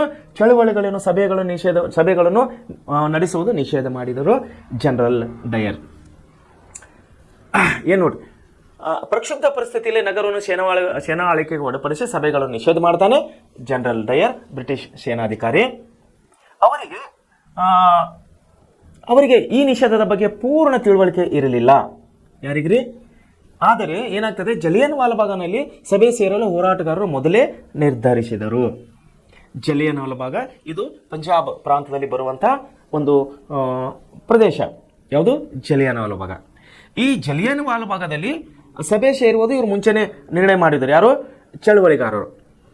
ಆ ಸಭೆ ಸೇರುವುದಕ್ಕೆ ಮುಂಚೆಯೇ ಜನರಲ್ ಡಯರ್, ಬ್ರಿಟಿಷ್ ಸೇನಾಧಿಕಾರಿ ಏನು ಮಾಡಿದ? ಆದೇಶವನ್ನು ಹೊರಡಿಸಿದ. ಯಾವುದೇ ಭಾರತೀಯ ನಾಯಕನು, ಚಳವಳಿಗಾರರು ಸಭೆ ಸೇರಂಗಿಲ್ಲ, ಸಭೆಗಳನ್ನು ನಿಷೇಧಿಸಲಾಗಿದೆ ಅನ್ನುವಂಥ ಆಜ್ಞೆ ಅಥವಾ ಆದೇಶವನ್ನು ಬ್ರಿಟಿಷ್ ಸೇನಾಧಿಕಾರಿ ಜನರಲ್ ಡಯರ್ನು ಹೊರಡಿಸ್ತಾ ಇದ್ದಾನೆ. ಜಲಿಯನ್ ವಾಲಾಬಾಗ್ ಪ್ರದೇಶದಲ್ಲಿ, ಇದು ಪಂಜಾಬ್ನಲ್ಲಿ ಇರುವಂತಹ ಒಂದು ಪ್ರದೇಶ. ನೋಡಿ, ಸಭೆಗಳನ್ನು ನಿಷೇಧಿಸೋಣ. ಆದರೆ ಜಲಿಯನ್ ವಾಲಾಬಾಗದಲ್ಲಿ ಸಭೆ ಸೇರಲು ಹೋರಾಟಗಾರರು ಮೊದಲೇ ನಿರ್ದೇಶಿಸಿದ್ದರಿಂದ ಅವರಿಗೆ ಈ ನಿಷೇಧದ ಬಗ್ಗೆ ಪೂರ್ಣ ತಿಳುವಳಿಕೆ ಇರಲಿಲ್ಲ. ಯಾರಿಗಿರಲಿಲ್ಲರಿ? ಚಳವಳಿಕಾರರಿಗೆ. ಯಾಕಂದ್ರೆ ಈಗ ನಂಗೆ ಫೇಸ್ಬುಕ್ಕು, ವಾಟ್ಸಪ್ಪು, ಯೂಟ್ಯೂಬು ಅವಾಗೇನೂ ಇಲ್ಲ. ಒಂದು ವಿಷಯವನ್ನು ಇಲ್ಲಿಂದ ಅಲ್ಲಿಗೆ ಗೊತ್ತಾಗಬೇಕಂದ್ರೆ ನೋಡ್ರಿ, ಅವಾಗ ಟೆಲಿಫೋನು, ಟೆಲಿಗ್ರಾಮ್ ಏನೂ ಇಲ್ಲ ಆವತ್ತಿನ ಕಾಲದಲ್ಲಿ. ಯಾರೋ ಒಬ್ಬ ಪ್ರತಿನಿಧಿಗಳು ಏನೋ ಒಂದು ವಿಷಯ ಇಲ್ಲಿಂದ ಅಲ್ಲಿ ಕೊಟ್ಟು ಕಳಿಸ್ಬೇಕಂದ್ರೆ ಒಂದು ಮನುಷ್ಯನೇ ಹೋಗಬೇಕಾಗಿತ್ತು. ಸೊ ಇಂಥ ಪರಿಸ್ಥಿತಿಯಲ್ಲಿ ಏನಾಗಿತ್ತಂದರೆ, ಜನರಲ್ ಡಯರ್ನು ನಿಷೇಧ ಮಾಡಿದಂಥ, ಸಭೆಗಳನ್ನು ನಿಷೇಧ ಮಾಡಿದಂಥ ಒಂದು ಆರ್ಡರ್ ಅಂದರೆ ಆಜ್ಞೆ ಏನೋ ನಮ್ಮ ಚಳವಳಿಗಾರರಿಗೆ ಗೊತ್ತಾಗಿಲ್ಲ. ನೋಡಿ, ಹೋರಾಟಗಾರರು ಮೊದಲೇ ನಿರ್ದೇಶನ ಅವರಿಗೆ ಈ ನಿಷೇಧದ ಬಗ್ಗೆ ಪೂರ್ಣ ತಿಳುವಳಿಕೆ ಇರಲಿಲ್ಲ. ಸುಮಾರು 20,000 ಜನ ರೌಲಟ್ ಕಾಯ್ದೆ ವಿರುದ್ಧ ಪ್ರತಿಭಟನಾ ಸಭೆಯಲ್ಲಿ ಸೇರಿದರು. ಯಾವ ಕಾಯ್ದೆ ವಿರೋಧ ಮಾಡಕ್ಕೆ ಬಂದಿದ್ದರು ಇವರು? ರೌಲಟ್ ಕಾಯ್ದೆಯನ್ನು ನಿಷೇಧ ಮಾಡಲಿಕ್ಕೆ ಅಥವಾ ವಿರೋಧ ಮಾಡಲಿಕ್ಕೆ ಇವರು ಬಂದಿದ್ದರು. ರೌಲಟ್ ಕಾಯ್ದೆ ಏನು ಹೇಳ್ತಾ ಇತ್ತಿರೋದು? ಸಂಶಯಾಸ್ಪದ ಮೇಲೆ ಯಾವುದೇ ಪ್ರಜೆಯನ್ನು ಯಾವುದೇ ಸಮಯದಲ್ಲಿ ಬಂಧಿಸಬಹುದು ಅನ್ನುವಂಥ ಒಂದು ಕಾಯ್ದೆ ರೌಲಟ್ ಕಾಯ್ದೆ ಆಗಿತ್ತು. ಉದ್ದೇಶ ಏನಾಗಿತ್ತು ಬ್ರಿಟಿಷರದು? ಸಭೆ ಸಮಾರಂಭಗಳನ್ನು ಚಳವಳಿಗಾರನು ಹತ್ತಿಕ್ಕುವುದು ಈ ಕಾಯ್ದೆಯ ಉದ್ದೇಶವಾಗಿತ್ತು. ಜಲಿಯನ್ ವಾಲಾಬಾಗ್ ಪ್ರದೇಶದಲ್ಲಿ ಇವರು ಸಭೆ ಸೇರ್ಲಾಕ ಬರ್ತಾ ಇದ್ದಾರೆ ಅನ್ಕೊಂಡು ಬ್ರಿಟಿಷ್ ಸೇನಾಧಿಕಾರಿಯಾದಂಥ ಜನರಲ್ ಡಯರ್ನು ಒಂದು ದಿವಸ ಮುಂಚೆ ಅಥವಾ ಸಮ್ ಡೇಸ್ ಮುಂಚೆ ಏನು ಮಾಡಿದ್ದಾನೆ? ಎಲ್ಲ ಸಭೆ ಸಮಾರಂಭಗಳು ನಿಷೇಧ ಮಾಡಿದ್ದಾನೆ. ಆದರೆ ಈ ವಿಷಯ ನಮ್ಮ ಹೋರಾಟಗಾರರಿಗೆ ಗೊತ್ತಾಗಿಲ್ಲ. ಯಾಕಂದ್ರೆ ಆವಾಗ ಇವತ್ತಿನ ಹಾಗೆ ಯಾವುದೇ ಫೇಸ್ಬುಕ್, ಯಾವುದೇ ವಾಟ್ಸಪ್, ಯಾವುದೇ ಮೆಸೇಜ್, ಯಾವುದೇ ಸ್ಮಾರ್ಟ್ಫೋನ್ಗಳು ಇದ್ದಿಲ್ಲ. ಸೊ ಪರಿಣಾಮ ಏನಾಯ್ತು ಅಂದ್ರೆ 20,000 ಜನ ನಮ್ಮ ಚಳವಳಿಗಾರರು, ನಮ್ಮ ಹೋರಾಟಗಾರರು ಜಲಿಯನ್ ವಾಲ್ಬಾಗ್ ಅನ್ನೋ ಪ್ರದೇಶಕ್ಕೆ ಬಂದು ಸೇರಿದರು. ನೋಡ್ರಿ ಮುಂದೆ ಏನಾಯ್ತು ನೋಡ್ರಿ. ಸುಮಾರು 20,000 ಜನ ರೌಲಟ್ ಕಾಯ್ದೆ ವಿರುದ್ಧವಾಗಿ ಪ್ರತಿಭಟನೆ ಸಭೆಯಲ್ಲಿ ಸೇರಿದರು. ಸುತ್ತಲೂ ಎತ್ತರವಾದ ಗೋಡೆಗಳಿಂದ ಕಿರಿದಾದ ಪ್ರದೇಶದಿಂದ ನೋಡ್ರಿ, ಸುತ್ತಲೂ ಏನ್ ಮಾಡ್ಯಾರಿ, ಆ ಚಳವಳಿಯನ್ನು ಸಭೆ ಸೇರುವಂತಹ ಪ್ರದೇಶದಲ್ಲಿ ಸುತ್ತಲೂ ಎತ್ತರವಾದಂತಹ ಗೋಡೆಗಳನ್ನು ನಿರ್ಮಾಣ ಮಾಡಿದ್ದಾರೆ. ಕಿರಿದಾದ ಪ್ರದೇಶದಿಂದ ಅಂದ್ರೆ ಸಣ್ಣ ಸಣ್ಣ ದಾರಿಗಳು ಬಿಟ್ಟಿದ್ದಾರೆ. ಕೂಡಿದ ಜಲಿಯನ್ ವಾಲಾಬಾಗ್ನಲ್ಲಿ ಸಭೆಯು ಶಾಂತಿಯಿಂದ ನಡೆಯುತ್ತಾ ಇತ್ತು. ನಮ್ಮ ಹೋರಾಟಗಾರರು ಏನ್ ಮಾಡ್ತಾ ಇದ್ರು, ಸಭೆ ಸೇರಿದರು. ಎದಕ್ಕೆ ಸೇರಿದ್ರಿ? ರೌಲಟ್ ಕಾಯ್ದೆ ವಿರೋಧಿಸಿ. ರೌಲಟ್ ಕಾಯ್ದೆಯನ್ನು ವಿರೋಧಿಸಿ ನಮ್ಮ ಚಳವಳಿಗಾರರು ಸಭೆ ಸೇರಿದರು. ಆ ಸಭೆ ಸೇರಿದಂಥ ಸ್ಥಳ ಹೆಂಗಿತ್ತಂದ್ರೆ ಎತ್ತರವಾದಂಥ ಗೋಡೆಗಳಿದ್ದು, ಚಿಕ್ಕದಾದಂಥ ದಾರಿಗಳಿದ್ದು. ಯಾವ ಪ್ರದೇಶದು? ಜಲಿಯನ್ ವಾಲ್ಬಾಗ ಪ್ರದೇಶ. ನೋಡಿ, ಸಭೆ ಏನಾಗಿ ಶಾಂತ ರೀತಿಯಲ್ಲಿ ನಡೀತಾ ಇತ್ತು. ಸಭೆಗೇನು ತೊಂದರೆ ಆಗಿಲ್ಲ, ಸಭೆಯು ಶಾಂತ ರೀತಿಯಲ್ಲಿ ನಡೀತಾ ಇತ್ತು. ಯಾಕಂದ್ರೆ ಗಾಂಧೀಜಿಯವರು ಏನು ಕರೆ ಕೊಟ್ಟಿದ್ರು?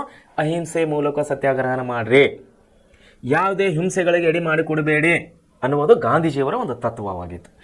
ಆ ತತ್ವದ ಮೂಲಕವಾಗಿ ಇವರು ಚಳವಳಿಗಾರರು ಅಲ್ಲಿ ಹೋರಾಟ ಸಭೆಯನ್ನು ಸೇರಿದರು.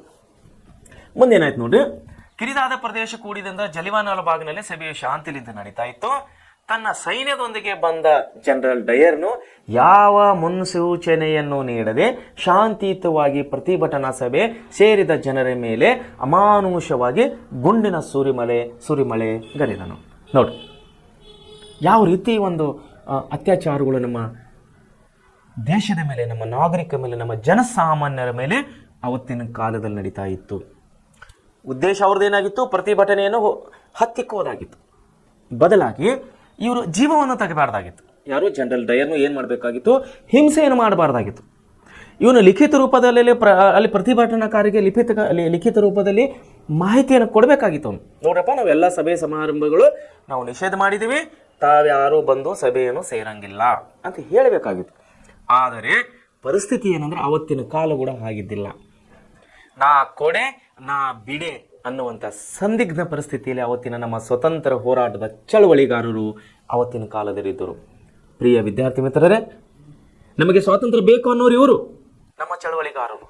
ಕೊಡೋದಿಲ್ಲ ಅಂತ ಹೇಳೋದ್ರ ಬದಲಾಗಿ ಅವ್ರೇನು ಹೇಳ್ತಾ ಇದ್ರು?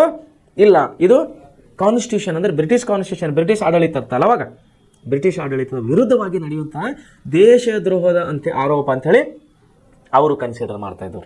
ಯಾರು? ಬ್ರಿಟಿಷರು. ಯಾಕಂದ್ರೆ ಅವರ ಒಂದು ಕಾನೂನನ್ನು ಜಾರಿಯಲ್ಲಿದ್ದು ನಮ್ಮ ದೇಶದಲ್ಲಿ. ನಮ್ಮ ಸಂವಿಧಾನವನ್ನು ಜಾರಿಗಿದ್ದಿಲ್ಲ. ನಮ್ಮದಲ್ಲಿ ಯಾವುದೇ ಕಾನೂನು ಕಟ್ಟಳೆಗಳು ನಮ್ಮ ದೇಶದ ನಮ್ಮ ಜನಸಾಮಾನ್ಯರಿಗೆ ನಮಗೆ ಬೇಕಾದಂಥ ಯಾವುದೇ ಕಾನೂನುಗಳು ಇದ್ದಿಲ್ಲ. ಬದಲಾಗಿ ಬ್ರಿಟಿಷರಿಗೆ ಬೇಕಾದಂತಹ ಕಾನೂನುಗಳು, ಅವರ ಆಡಳಿತ ಅಥವಾ ಸುಗಮವಾಗಿ ನಡೆಯುವಂತೆ ಕಾನೂನುಗಳು, ಯಾವುದೇ ವ್ಯಕ್ತಿಗೂ ಪ್ರತಿಭಟನೆ ಮಾಡದಂತಹ ಕಾನೂನುಗಳು ಅವರು ಜಾರಿಗೆ ತಂದಿದ್ದರು. ಅದರಲ್ಲಿ ವಿಶೇಷವಾಗಿ ರೌಲಟ್ ಕಾಯ್ದೆ. ಸೊ ಇದೇ ರೌಲಟ್ ಕಾಯ್ದೆ ವಿರೋಧವಾಗಿ ಪಂಜಾಬ್ನ ಜಲಿಯನ್ ವಾಲಾಬಾಗದಲ್ಲಿ ನಮ್ಮ ಹೋರಾಟಗಾರರು ಸುಮಾರು 20,000 ಜನ ಸೇರಿ ರೌಲಟ್ ಕಾಯ್ದೆಯನ್ನು ವಿರೋಧಿಸಲಿಕ್ಕೆ ಬಂದು ಶಾಂತಿ ಸಭೆಯನ್ನು ಮಾಡ್ತಾ ಇದ್ದಾರೆ. ಇವರು ಯಾವುದೇ ದಾಂಧಲೆ, ಯಾವುದೇ ಗದ್ದಲಾಗಿ ಮಾಡ್ತಾ ಇಲ್ಲ. ಇವರು ಶಾಂತಿಯುತವಾಗಿ ಸಭೆಯನ್ನು ಮಾಡ್ತಾ ಇದ್ದಾರೆ. ಆದರೆ ಅನಿರೀಕ್ಷಿತವಾಗಿ ಬಂದಂತಹ ಜನರಲ್ ಡಯರ್ ಅಂದ್ರೆ ಸಡನ್ ಆಗಿ ವಿಥೌಟ್ ಇನ್ಫಾರ್ಮೇಶನ್ ಅಂತೇನೋ, ಯಾವುದೇ ಮಾಹಿತಿ ಇಲ್ಲದೆ, ಯಾವುದೇ ಮಾಹಿತಿ ನಮ್ಮ ಚಳವಳಿಗಾರರಿಗೆ ಯಾವುದೇ ಮಾಹಿತಿ ಕೊಡದೆ ನೇರವಾಗಿ ಜನರಲ್ ಡಯರ್ನು ತನ್ನ ಸೇನೆಯನ್ನು ಕರ್ಕೊಂಡು ಬಂದು, ತಾನೇ ಸೇನಾನಿ ಆಗಿದ್ದರಿಂದ ತನ್ನ ಸೇನೆಯನ್ನು ಕರ್ಕೊಂಡು ಬಂದು ಇವನೇನು ಮಾಡ್ತಾ ಇದ್ದಾನೆ, ಇಲ್ಲಿ ಶಾಂತಿಯುತವಾಗಿ ನಡೆಯುವಂಥ ಸಭೆಯ ಮೇಲೆ ಗುಂಡಿನ ಸುರಿಮಳೆಯನ್ನು ಸುರಿತಾ ಇದ್ದಾನೆ ಜನರಲ್ ಡಯರ್. ನೋಡಿ, ವಿಥೌಟ್ ಇನ್ಫಾರ್ಮೇಷನ್, ಯಾವುದೇ ಮಾಹಿತಿ ಇಲ್ಲ. ವಿಥೌಟ್ ಇನ್ಫಾರ್ಮೇಷನ್, ಯಾವುದೇ ಮಾಹಿತಿ ಇಲ್ಲ. ನಮಗೆ ಒಂದು ಸಣ್ಣ ಒಂದು ಚಿಕ್ಕ ತೊಂದರೆ ಆದರೆ ನಾವೇ ಎಷ್ಟು ಕಷ್ಟದಲ್ಲಿ ಇರ್ತೀವಿ. ಅಂಥ ಒಂದು ಸಮಯದಲ್ಲಿ ಒಂದೇ ಪ್ರದೇಶದಲ್ಲಿ ದೇಶಕ್ಕಾಗಿ ಹೋರಾಡುವಂಥ ಎಲ್ಲ ಮಹಾನ್ ವ್ಯಕ್ತಿಗಳು, ಎಲ್ಲ ಮಹನೀಯರು ಒಂದು ಸಭೆಯಲ್ಲಿ, ಒಂದು ಗಾರ್ಡನ್, ಉದ್ಯಾನವನ, ಒಂದು ಜಲಿಯನ್ ವಾಲಾಬಾಗ್ ಅಂತ ಪ್ರದೇಶದಲ್ಲಿ ಕೂತುಕೊಂಡು ಒಂದು ಶಾಂತಿ ಸಭೆಯನ್ನು ಮಾಡುವವರ ಮೇಲೆ ಗುಂಡಿನ ಸುರಿಮಳೆನೇ ಸುರಿತಾನ ಜನರಲ್ ಡಯರ್. ಅಂದರೆ ಎಂತಹ ಕ್ರೂರಿ ಆಗಿರಬೇಕು. ಅವನ ಉದ್ದೇಶ ಏನಾಗಿತ್ತು? ಅವರ ಸರ್ಕಾರಕ್ಕೆ ಒಳ್ಳೆಯದದು. ಯಾಕಂದರೆ ಅವರ ಸರ್ಕಾರದ ವಿರುದ್ಧ ನಡೆಯುವಂಥ ಇದು ಒಂದು ಚಳವಳಿ ಆಗಿತ್ತು. ಆದರೆ ಇಲ್ಲಿ ನಡೆಯುತ್ತಾ ಇರೋದು ನಮ್ಮ ದೇಶದ ಸ್ವಾತಂತ್ರ್ಯಕ್ಕಾಗಿ. ಸೊ ಏನಾಯ್ತು, ವಿಥೌಟ್ ಇನ್ಫರ್ಸ್ ಯಾವುದೇ ಮಾಹಿತಿ ಕೊಡದೆ ಜನರಲ್ ಡಯರ್ನು ಬಂದು ಇಲ್ಲಿ ಸಭೆ ಸೇರಿದಂಥ ಎಲ್ಲ ಚಳವಳಿಗಾರರ ಮೇಲೆ ಗುಂಡಿನ ಸುರಿಮಳೆಯನ್ನು ಸುರಿತಾ ಇದ್ದಾನೆ ಜನರಲ್ ಡಯರ್. ಮುಂದೆ ನೋಡ್ರಿ, ಯಾವನೇ ಮುನ್ಸೂಚನೆಯನ್ನು ನೀಡದೆ ಶಾಂತಿಯುತವಾಗಿ ಪ್ರತಿಭಟನೆ ಸಭೆ ಸೇರಿದ ಜನರ ಮೇಲೆ ಅಮಾನುಷವಾಗಿ ಗುಂಡಿನ ಸುರಿಮಳೆಯನ್ನು ಸುರಿಸ್ತಾ ಇದ್ದಾನೆ ಜನರಲ್ ಡಯರ್ನು.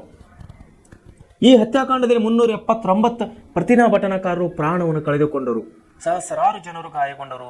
ಈ ಘಟನೆಯನ್ನು ಜಲಿಯನ್ ವಾಲ್ಬಾಗ್ ದುರಂತ ಎಂದು ಕರೆಯಲಾಗಿದೆ. ಏನಾಗಿದೆ ಈ ದುರಂತಕ? 379 ಮಂದಿ ಜೀವವನ್ನು ಕಳೆದುಕೊಳ್ತಾ ಇದ್ದಾರೆ ನೋಡಿ.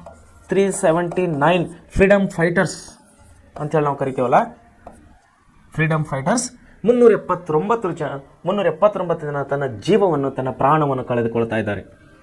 ಅದಲ್ಲದೆ ಏನಾಗದೆ ಈ ಪ್ರತಿಭಟನೆಯಲ್ಲಿ ಸಹಸ್ರಾರು ಜನ, ಸಾವಿರಾರು ಜನ, ಯಾಕಂದ್ರೆ 20,000 ಜನ ಸೇರಿತಲ್ಲಿ. ಈ ಪ್ರತಿಭಟನೆ ಎಷ್ಟು ಜನ ಸೇರಿತ್ರಿ? 20,000 peoples participated in this strike.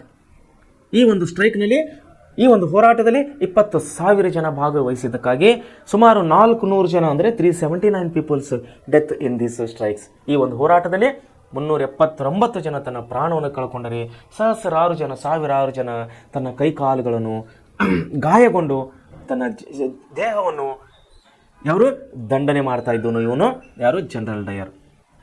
ಈ ಘಟನೆಯನ್ನು ಜಲಿಯನ್ ವಾಲ್ಬಾಗ್ ದುರಂತ ಎಂದು ನಾವು ಕರೆಯುತ್ತಾ ಇದ್ದೇವೆ. ಮುಂದೆ ನೋಡ್ರಿ, ಸರ್ಕಾರವು ಜಲಿಯನ್ ವಾಲ್ಬಾಗ್ ದುರಂತ ವಿಚಾರಣೆಗಾಗಿ ಹಂಟರ್ ಆಯೋಗವನ್ನು ನೇಮಿಸಿತ್ತು. ನೋಡ್ರಿ, ಇವನು ಜನರಲ್ ಡಯರ್ ಏನ್ ಮಾಡಿದ್ರಿ, ಬಂದು ಫೈರಿಂಗ್ ಮಾಡ್ದ. ಈಗ ಹಂಟರ್ ಅನ್ನೋ ನೇತೃತ್ವದಲ್ಲಿ ಏನ್ ಮಾಡ್ತಾ ಇದೆ ಬ್ರಿಟಿಷ್ ಸರ್ಕಾರ? ಒಂದು ಆಯೋಗವೊಂದನ್ನು ನೇಮಕ ಮಾಡ್ತಾ ಇದೆ. ಎಂಥ ಆಯೋಗ ಅದು? ವಿಚಾರಣಾ ಆಯೋಗ. ಎಂಥ ಆಯೋಗ ಇದು? ವಿಚಾರಣಾ ಆಯೋಗ. ಏನು ವಿಚಾರಣೆಗಾಗಿ ಅಂದ್ರೆ, ದುರಂತ ನಡೀತಲ್ಲ ಜಲಿಯನ್ ವಾಲ್ಬಾಗದಲ್ಲಿ, ಏನೇನು ದುರಂತ ನಡೀತಲ್ಲ, ಜನರ ಹತ್ಯಾಕಾಂಡ ಆಯ್ತಲ್ಲ, ಸುಮಾರು 379 peoples death in this strike. 379 ಜನ ಏನು ಸತ್ತಂತಹ ಈ ದುರಂತಕ್ಕಾಗಿ, ವಿಚಾರಣೆಗಾಗಿ, ಎನ್ಕ್ವೈರಿಗಾಗಿ, ತಪಾಸಣೆಗಾಗಿ ಬ್ರಿಟಿಷ್ ಸರ್ಕಾರ ಏನ್ ಮಾಡ್ತಾ ಇದೆ? ಹಂಟರ್, ಜನರಲ್ ಹಂಟರ್ ಅನ್ನಂತಹ ಒಂದು ವ್ಯಕ್ತಿಯನ್ನು, ಬ್ರಿಟಿಷ್ ವ್ಯಕ್ತಿಯನ್ನು ಅವನ ಒಂದು ಅಧ್ಯಕ್ಷತೆಯಲ್ಲಿ ಅಥವಾ ಅವನ ಒಂದು ನೇತೃತ್ವದಲ್ಲಿ ಒಂದು ಆಯೋಗವೊಂದನ್ನು ರಚಿಸಿ ಆ ದುರಂತ ಸ್ಥಳಕ್ಕೆ, ಅಲ್ಲಿ ನಡೆದಂತಹ ಘಟನಾ ಸ್ಥಳಕ್ಕೆ ಒಂದು ಆಯೋಗವನ್ನು ಕಳಿಸ್ತಾ ಇದೆ ಬ್ರಿಟಿಷ್ ಆಡಳಿತ. ನೋಡ್ರಿ, ನೇಮಕ ಮಾಡಿತ್ತು, ಹಂಟರ್ ಆಯೋಗ ಅಂತೇಳಿ ನೇಮಕ ಮಾಡಿತ್ರಿ. ಇದರಿಂದ ಯಾವುದೇ ಪ್ರಯೋಜನ ಆಗಲಿಲ್ಲ. ಯಾಕಂದ್ರೆ ಗುಂಡಿನ ಸುರಿಮಳೆಗೈದವರು ಬ್ರಿಟಿಷರೇ, ಆಯೋಗ ರಚನೆಯನ್ನು ಮಾಡಿದವರು ಬ್ರಿಟಿಷರೇ, ಕಾಯ್ದೆಯನ್ನು ರೂಪಿಸುವವರು ಕೂಡ ಬ್ರಿಟಿಷರೇ. ಇಲ್ಲಿ ಜೀವ ಹೋಗ್ತಾ ಇರೋದು ಯಾರ್ದು? ನಮ್ಮ ಜನಸಾಮಾನ್ಯರದು, ನಮ್ಮ ಹೋರಾಟಗಾರರದು. ಮುಂದೆ ನೋಡ್ರಿ, ಯಾವುದೇ ಪ್ರಯೋಜನವಾಗಿಲ್ಲ. ಭಾರತೀಯರ ಮೇಲಿನ ದೌರ್ಜನ್ಯ ಇನ್ನೂ ಮುಂದುವರಿತಾನೇ ಹೋಗ್ತವು. ನಮ್ಮ ಸ್ವತಂತ್ರ ಹೋರಾಟಗಾರರ ಮೇಲೆ ನಡೆಯುವಂಥ ದೌರ್ಜನ್ಯಗಳು ಮುಂದುವರಿತಾನೇ ಬರ್ತಾ ಇವೆ. ಆದರೆ ಯಾವುದೇ ದೌರ್ಜನ್ಯ ಕಡಿಮೆ ಆಗಿಲ್ಲ, ನಮಗೆ ಸ್ವಾತಂತ್ರ್ಯ ಸಿಕ್ಕಿಲ್ಲ. ಹೋರಾಟವು ಕಂಟಿನ್ಯೂಸ್ ಆಗಿ ಮುಂದುವರಿತಾ ಇದೆ. ಸೊ ವಿದ್ಯಾರ್ಥಿಗಳೇ, ತಾವು ಈ ಇಲ್ಲೊಂದು ಚಿತ್ರವನ್ನು ಕೊಟ್ಟಿದ್ದಾರೆ, ತಾವು ಇದನ್ನು ಲಕ್ಷ್ಯವಾಗಿ ಕೊಟ್ಟು ನೋಡ್ಬೋದು. ಇದೇ ನಮ್ಮ ಜಲಿಯನ್ ವಾಲ್ಬಾಗ್ ಸ್ಮಾರಕ. ಇದ್ರ ಬಗ್ಗೆ ನಾವು ಒಂದು ವಿಡಿಯೋನ ತೋರಿಸ್ತೀನಿ ನಿಮಗೆ. ಜಲಿಯನ್ ವಾಲ್ಬಾಗ್ ಹತ್ಯಾಕಾಂಡ ನಡೆದಂಥ ಇದು ಒಂದು ಸ್ಥಳ. ಸೊ ಏನಾಗಿತ್ತು ಇಲ್ಲಿ?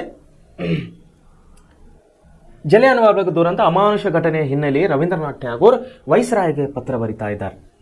ಯಾರಿಗ್ರಿ? ವೈಸ್ರಾಯ್ ಅವರಿಗೆ ಪತ್ರ ಬರಿತಾ ಇದ್ದಾರೆ. ಯಾರು? ರವೀಂದ್ರನಾಥ್ ಟ್ಯಾಗೋರ್ ಅವರು. ನೋಡ್ರಿ, ರವೀಂದ್ರನಾಥ್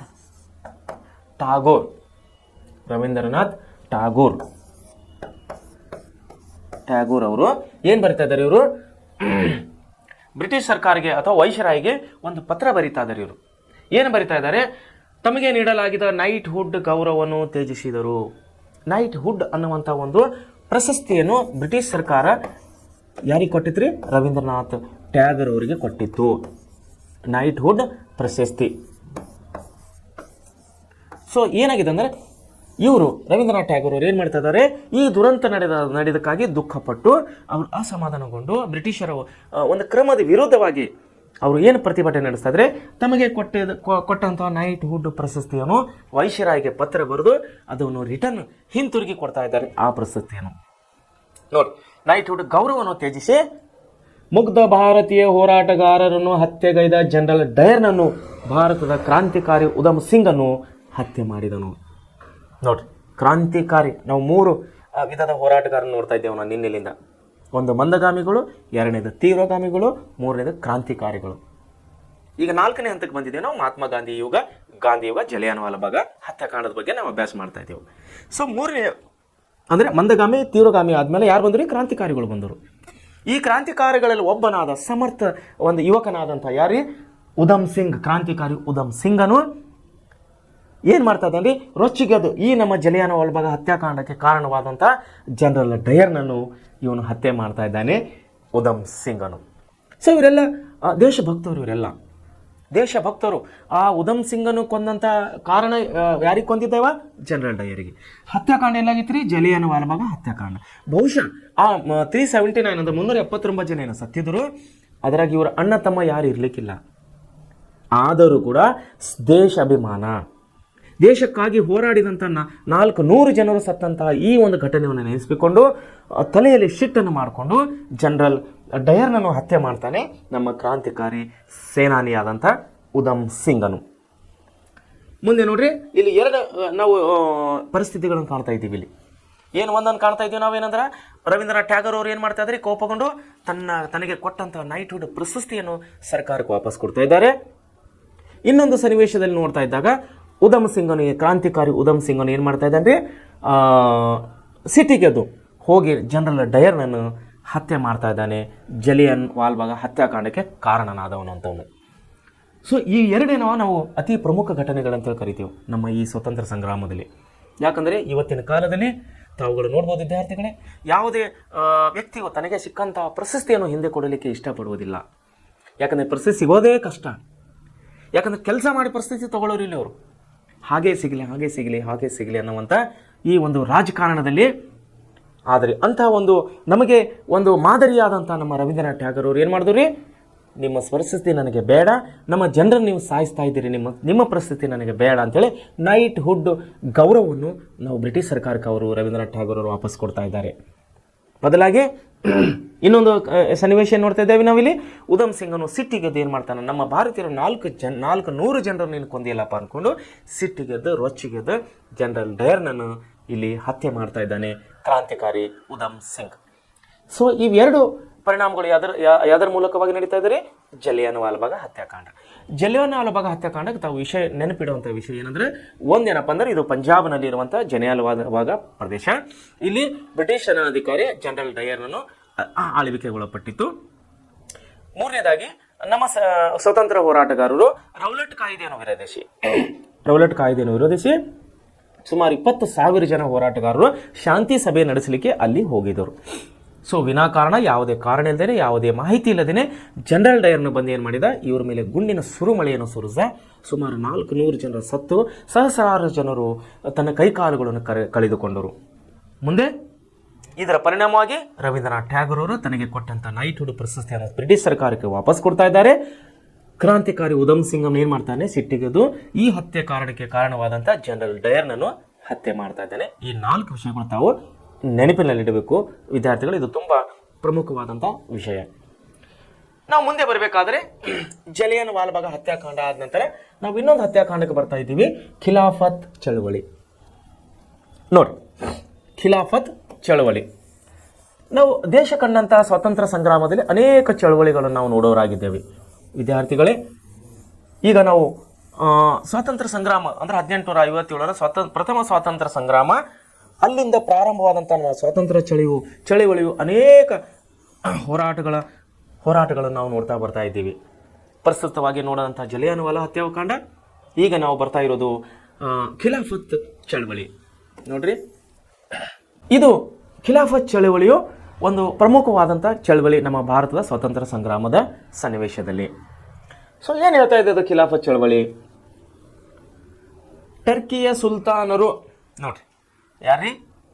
ಟರ್ಕಿಯ ಸುಲ್ತಾನರು ಮುಸ್ಲಿಮರ ಧಾರ್ಮಿಕ ಮುಖಂಡರು ಆಗಿದ್ದರು. ಟರ್ಕಿ ಸುಲ್ತಾನರು ಏನಾಗಿದ್ದರು? ಇಲ್ಲಿ ಮುಸ್ಲಿಮರ ಧಾರ್ಮಿಕ ಮುಖಂಡರು ಆಗಿದ್ದರು.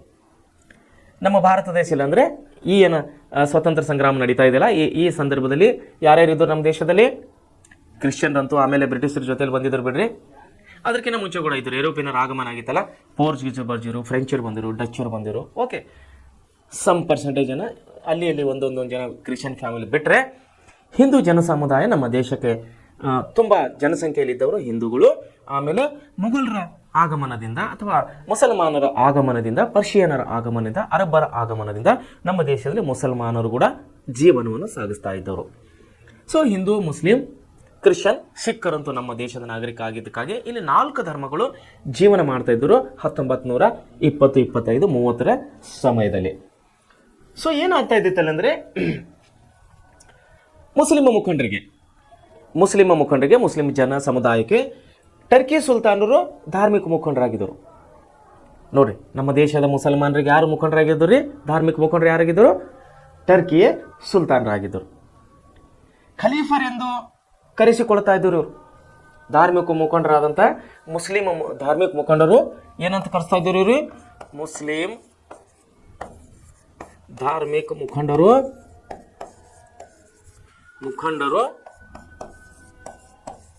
ಇವ್ರು ಏನಂತ ಕರೆಸ್ಕೊಳ್ತಾ ಇದ್ದವ್ರಿ? ಖಲೀಫರೆಂದು ಕರೆಸಿಕೊಳ್ಳುತ್ತಾ ಇದ್ದರು. ಖಲೀಫರೆಂದು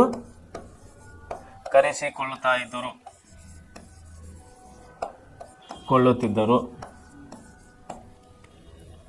ಯಾರಿವರು? ಟರ್ಕಿ ಸುಲ್ತಾನರು ಮುಸ್ಲಿಂ ಧಾರ್ಮಿಕರ ಮುಖಂಡರು ಆಗಿದ್ದರು ಮತ್ತು ಅವರಿಗೆ ಖಲೀಫರ್ ಅಂತೇಳಿ ಕರಿತಾ ಇದ್ದರು. ಮೊದಲನೇ ಮಹಾಯುದ್ಧದ ಸಂದರ್ಭದಲ್ಲಿ, ಮೊದಲನೇ ಮಹಾಯುದ್ಧ ಯಾವಾಗ ನಡೀತ್ರಿ? ಮೊದಲನೇ ಮಹಾಯುದ್ಧ 1914ರಿಂದ 1918ರವರೆಗೆ, ಅಂದರೆ 4 ವರ್ಷ ಕಾಲ ಇಲ್ಲಿ ಮೊದಲನೇ ಮಹಾಯುದ್ಧವನ್ನು ನಾವು ಕಾಣ್ತಾ ಇದ್ದೀವಿ. ಮೊದಲನೇ ಮಹಾಯುದ್ಧ ನೋಡಿ, ಮೊದಲನೇ ಮಹಾಯುದ್ಧ ಸಂದರ್ಭದಲ್ಲಿ ಏನಂತ, ಖಲೀಫರ ಮೇಲೆ ನಡೆಯುತ್ತಿದ್ದ ಬ್ರಿಟಿಷ್ ದೌರ್ಜನ್ಯವನ್ನು ಖಂಡಿಸಿ ವಿಶ್ವದಾದ್ಯಂತಹ ಬ್ರಿಟಿಷರ ವಿರುದ್ಧವಾಗಿ ದಂಗೆಗಳು ಹೇಳ್ತಾ ಇದ್ದರು. ಟರ್ಕಿ ಎಲ್ಲಿ ಬಂತ್ರಿ? ಇದು ಈಜಿಪ್ಟ್, ನೈಲ್ ನದಿ ಆ ಕಡೆ, ಪಾಶ್ಚಿಮಾತ್ಯ ದೇಶ ಮತ್ತು ಯುರೋಪಿಯನ್ ದೇಶ ಮಧ್ಯಭಾಗದಲ್ಲಿ ಬರುವಂತಹ ಪ್ರದೇಶವನ್ನು ನಾವು ಟರ್ಕಿ ಅಂತ ಕರಿತೀವಿ. ಸೊ ಅಲ್ಲಿ ಏನಾಗಿತ್ತು ಅಂದ್ರೆ, ಮೊದಲನೇ ಮಹಾಯುದ್ಧ ಸಂದರ್ಭದಲ್ಲಿ ಖಲೀಫರ ಮೇಲೆ ನೋಡುತ್ತೆ ಬ್ರಿಟಿಷರ ದೌರ್ಜನ್ಯವನ್ನು ಖಂಡಿಸಿ ಮುಸ್ಲಿಮರು ಜಗತ್ತಿನಾದ್ಯಂತ ಪ್ರತಿಭಟನೆಯನ್ನು ನಡೆಸ್ತಾ ಇದ್ದರು. ಯಾರೇ? ಮುಸ್ಲಿಮರು. ಇಡೀ ಜಗತ್ತಿನಲ್ಲಿರುವಂಥ ಎಲ್ಲ ಮುಸಲ್ಮಾನರು ಬ್ರಿಟಿಷರ ವಿರುದ್ಧವಾಗಿ ಪ್ರತಿಭಟನೆಯನ್ನು ನಡೆಸ್ತಾ ಇದ್ದರು. ಅಂತೆಯೇ ಮೊಹಮ್ಮದ್ ಅಲಿ ಮತ್ತು ಶೌಕತ್ ಅಲಿ ಸಹೋದರರು ನೋಡಿ, ಯಾರೇ? ಮೊಹಮ್ಮದ್ ಅಲಿ ಮತ್ತು ಶೌಕತ್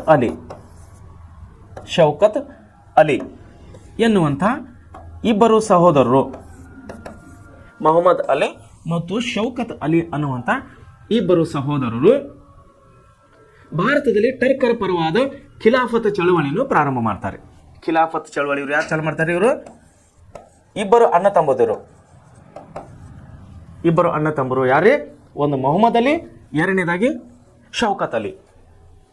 ಇವ್ರು ಏನು ಮಾಡ್ತಾ ಇದ್ದಾರೆ? ಬ್ರಿಟಿಷರ ವಿರುದ್ಧವಾಗಿ ಮತ್ತು ಮುಸ್ಲಿಮರಿಗೆ ಬೆಂಬಲವಾಗಿ, ಮುಸಲ್ಮಾನರಿಗೆ ಬೆಂಬಲವಾಗಿ ಬ್ರಿಟಿಷರ ವಿರುದ್ಧವಾಗಿ ಇವ್ರು ಏನು ಮಾಡ್ತಾರೆ? ಖಿಲಾಫತ್ ಚಳವಳಿನ ಆರಂಭ ಮಾಡ್ತಾ ಇದ್ದಾರೆ. ಪರಿಣಾಮ ಯಾಕೆ ಮಾಡ್ತಾ ಇದ್ದಾರೆ ಇವರು? ಟರ್ಕಿಯಲ್ಲಿ ಹಾಗೂ ಇಡೀ ಜಗತ್ತಿನಾದ್ಯಂತ ಮುಸಲ್ಮಾನರ ಮೇಲೆ ಬ್ರಿಟಿಷರ ದಬ್ಬಾಳಿಕೆ ಹೆಚ್ಚಾಗ್ತಾ ಬರ್ತಾ ಇತ್ತು. ಮುಂದೇನಾಯ್ತ್ರಿ? ಭಾರತದಲ್ಲಿ ಟರ್ಕರ ಪರವಾದ ಖಿಲಾಫತ್ ಚಳವಳಿ ಆರಂಭಿಸಿದ್ರು ಇವರು. ಹಿಂದೂ ಮುಸ್ಲಿಮರು ಒಗ್ಗಟ್ಟಾಗಿ ಬ್ರಿಟಿಷರ ವಿರುದ್ಧ ಬಂಡೆದ್ದರೆ ಮಾತ್ರ ಬ್ರಿಟಿಷರು ಹಿಮ್ಮೆಟ್ಟುತ್ತಾರೆ ಎನ್ನುವುದು ಗಾಂಧೀಜಿಯವರ ನಂಬಿಕೆಯಾಗಿತ್ತು. ಗಾಂಧೀಜಿಯವರ ನಂಬಿಕೆ ಏನಾಗಿತ್ತು? ನಾವು ಹಿಂದೂ ಮುಸಲ್ಮಾನರು ಒಂದಾಗಬೇಕು. ಯಾಕಂದರೆ ಬ್ರಿಟಿಷ್ ಹತ್ರ ಏನಿದೆ? ಬಲಾಢ್ಯವಾದಂಥ ಸೈನ್ಯ ಇದೆ, ಸುಸಜ್ಜಿತವಾದಂಥ ಶಸ್ತ್ರಾಸ್ತ್ರಗಳಿವೆ. ನಮ್ಮ ಸೈನಿಕರ ಹತ್ರ ಸುಸಜ್ಜಿತವಾದ ಶಸ್ತ್ರಾಸ್ತ್ರಗಳಿಲ್ಲ. ಪಾರಂಪರಿಕ ಆಯುಧಗಳು ಮಾತ್ರ ನಮ್ಮ ಹೋರಾಟಗಾರರಲ್ಲಿವೆ. ಅವು ಕೂಡ ಗಾಂಧೀಜಿಯವರ ಆಗಮನದಿಂದ ಪಾರಂಪರಿಕ ಶಸ್ತ್ರಾಸ್ತ್ರಗಳ ಚಲಾವಣೆ ಮಾಡ್ತಾ ಇಲ್ಲ. ಯಾಕ್ರಿ? ಇವರು ಅಹಿಂಸೆ ಮಾರ್ಗವಾಗಿ ಹೋರಾಟಕ್ಕೆ ಕರೆ ಕೊಟ್ಟಿದ್ರು. ಯಾರು? ಗಾಂಧೀಜಿಯವರು. ಸೊ ಏನಾಯ್ತು ಇಲ್ಲಿ? ಗಾಂಧೀಜಿಯವ್ರಿಗೆ ಇನ್ನೊಂದೇನು ವಿಷಯ ಗೊತ್ತಾಯ್ತು, ಇಲ್ಲಿ ಮುಸಲ್ಮಾನರು ಕೂಡ ಬ್ರಿಟಿಷರ ವಿರುದ್ಧವಾಗಿ ದಂಗೆ ಎದ್ದರು. ಇಲ್ಲಿ ನಮ್ಮ ಹಿಂದೂ ಸೈನಿಕರು, ಹಿಂದೂ ಹೋರಾಟಗಾರರು ಕೂಡ ನಮ್ಮ ದೇಶದ ಸ್ವಾತಂತ್ರ್ಯಕ್ಕಾಗಿ ಇಲ್ಲಿ ದಂಗೆ ಹೇಳ್ತಾ ಇದ್ದಾರೆ. ಬ್ರಿಟಿಷರು ಏನ್ ಮಾಡ್ತಾ ಇದ್ದಾರೆ? ಇಬ್ಬರನ್ನು ಹತ್ತಿಕ್ಕುವಂತ ಒಂದು ಪ್ರಯತ್ನ ಮಾಡ್ತಾ ಇದ್ದಾರೆ. ಈ ಕಡೆ ಮುಸಲ್ಮಾನರನ್ನು, ಈ ಕಡೆ ಹಿಂದೂಗಳನ್ನು ಹತ್ತಿಕ್ಕುವಂತಹ ಪ್ರತಿಭಟನೆಗಳನ್ನು, ಹತ್ತಿಕ್ಕುವಂತ ಒಂದು ಪ್ರಯತ್ನಗಳನ್ನು ಬ್ರಿಟಿಷರು ಮಾಡ್ತಾ ಇದ್ದಾರೆ. ಅದು ಕಾಯ್ದೆ ಮೂಲಕವಾಗಿ ಹಾಗೂ ದಬ್ಬಾಳಿಕೆ ಮೂಲಕವಾಗಿ ಹಾಗೂ ಆಡಳಿತದ ಮೂಲಕವಾಗಿ ಹಾಗೂ ಸೈನಿಕ ಬಲದ ಮೂಲಕವಾಗಿ, ಗುಂಡು ಮದ್ದು ಬಂದೂಕುಗಳ ಮೂಲಕವಾಗಿ ಎಲ್ಲ ಪ್ರತಿಭಟನೆಗಳನ್ನು ಹತ್ತಿಕ್ಕುವಂಥ ಪ್ರಯತ್ನವನ್ನು ಬ್ರಿಟಿಷರು ಇಲ್ಲಿ ಮಾಡ್ತಾ ಇದ್ದಾರೆ. ಅಲ್ಲಿ ಟರ್ಕಿ ಸುಲ್ತಾನರ ಮೇಲೆ ನಡೆಯುತ್ತದಂಥ ಮುಸಲ್ಮಾನರ ಮೇಲೆ ನಡೆಯುತ್ತಂಥ ದಬ್ಬಾಳಿಕೆಯನ್ನು ವಿರೋಧಿಸಿ ಮೊಹಮ್ಮದ್ ಅಲಿ ಮತ್ತು ಶೌಕತ್ ಅಲಿಯವರು ಭಾರತದಲ್ಲಿ ಬ್ರಿಟಿಷರ ವಿರುದ್ಧವಾಗಿ ಖಿಲಾಫತ್ ಚಳವಳಿಯನ್ನು ಇಲ್ಲಿ ಪ್ರಾರಂಭ ಮಾಡಿದ್ದಾರೆ. ಇದನ್ನ ಅರಿತ ಗಾಂಧೀಜಿಯವರು ಏನಂತ ಇದ್ದಾರೆ, ಈಗ ನಾವು ಹಿಂದೂ ಮುಸಲ್ಮಾನರು ಜಗಳ ಆಡೋದು ಬೇಡ, ನಾವು ಹಿಂದೂ ಮುಸಲ್ಮಾನರು ಇವಾಗ ಈ ಪರಿಸ್ಥಿತಿಯಲ್ಲಿ ಒಂದಾಗಬೇಕು ಅನ್ನುವಂಥ ಗಾಂಧೀಜಿಯವರ ವಾದವಾಗಿತ್ತು.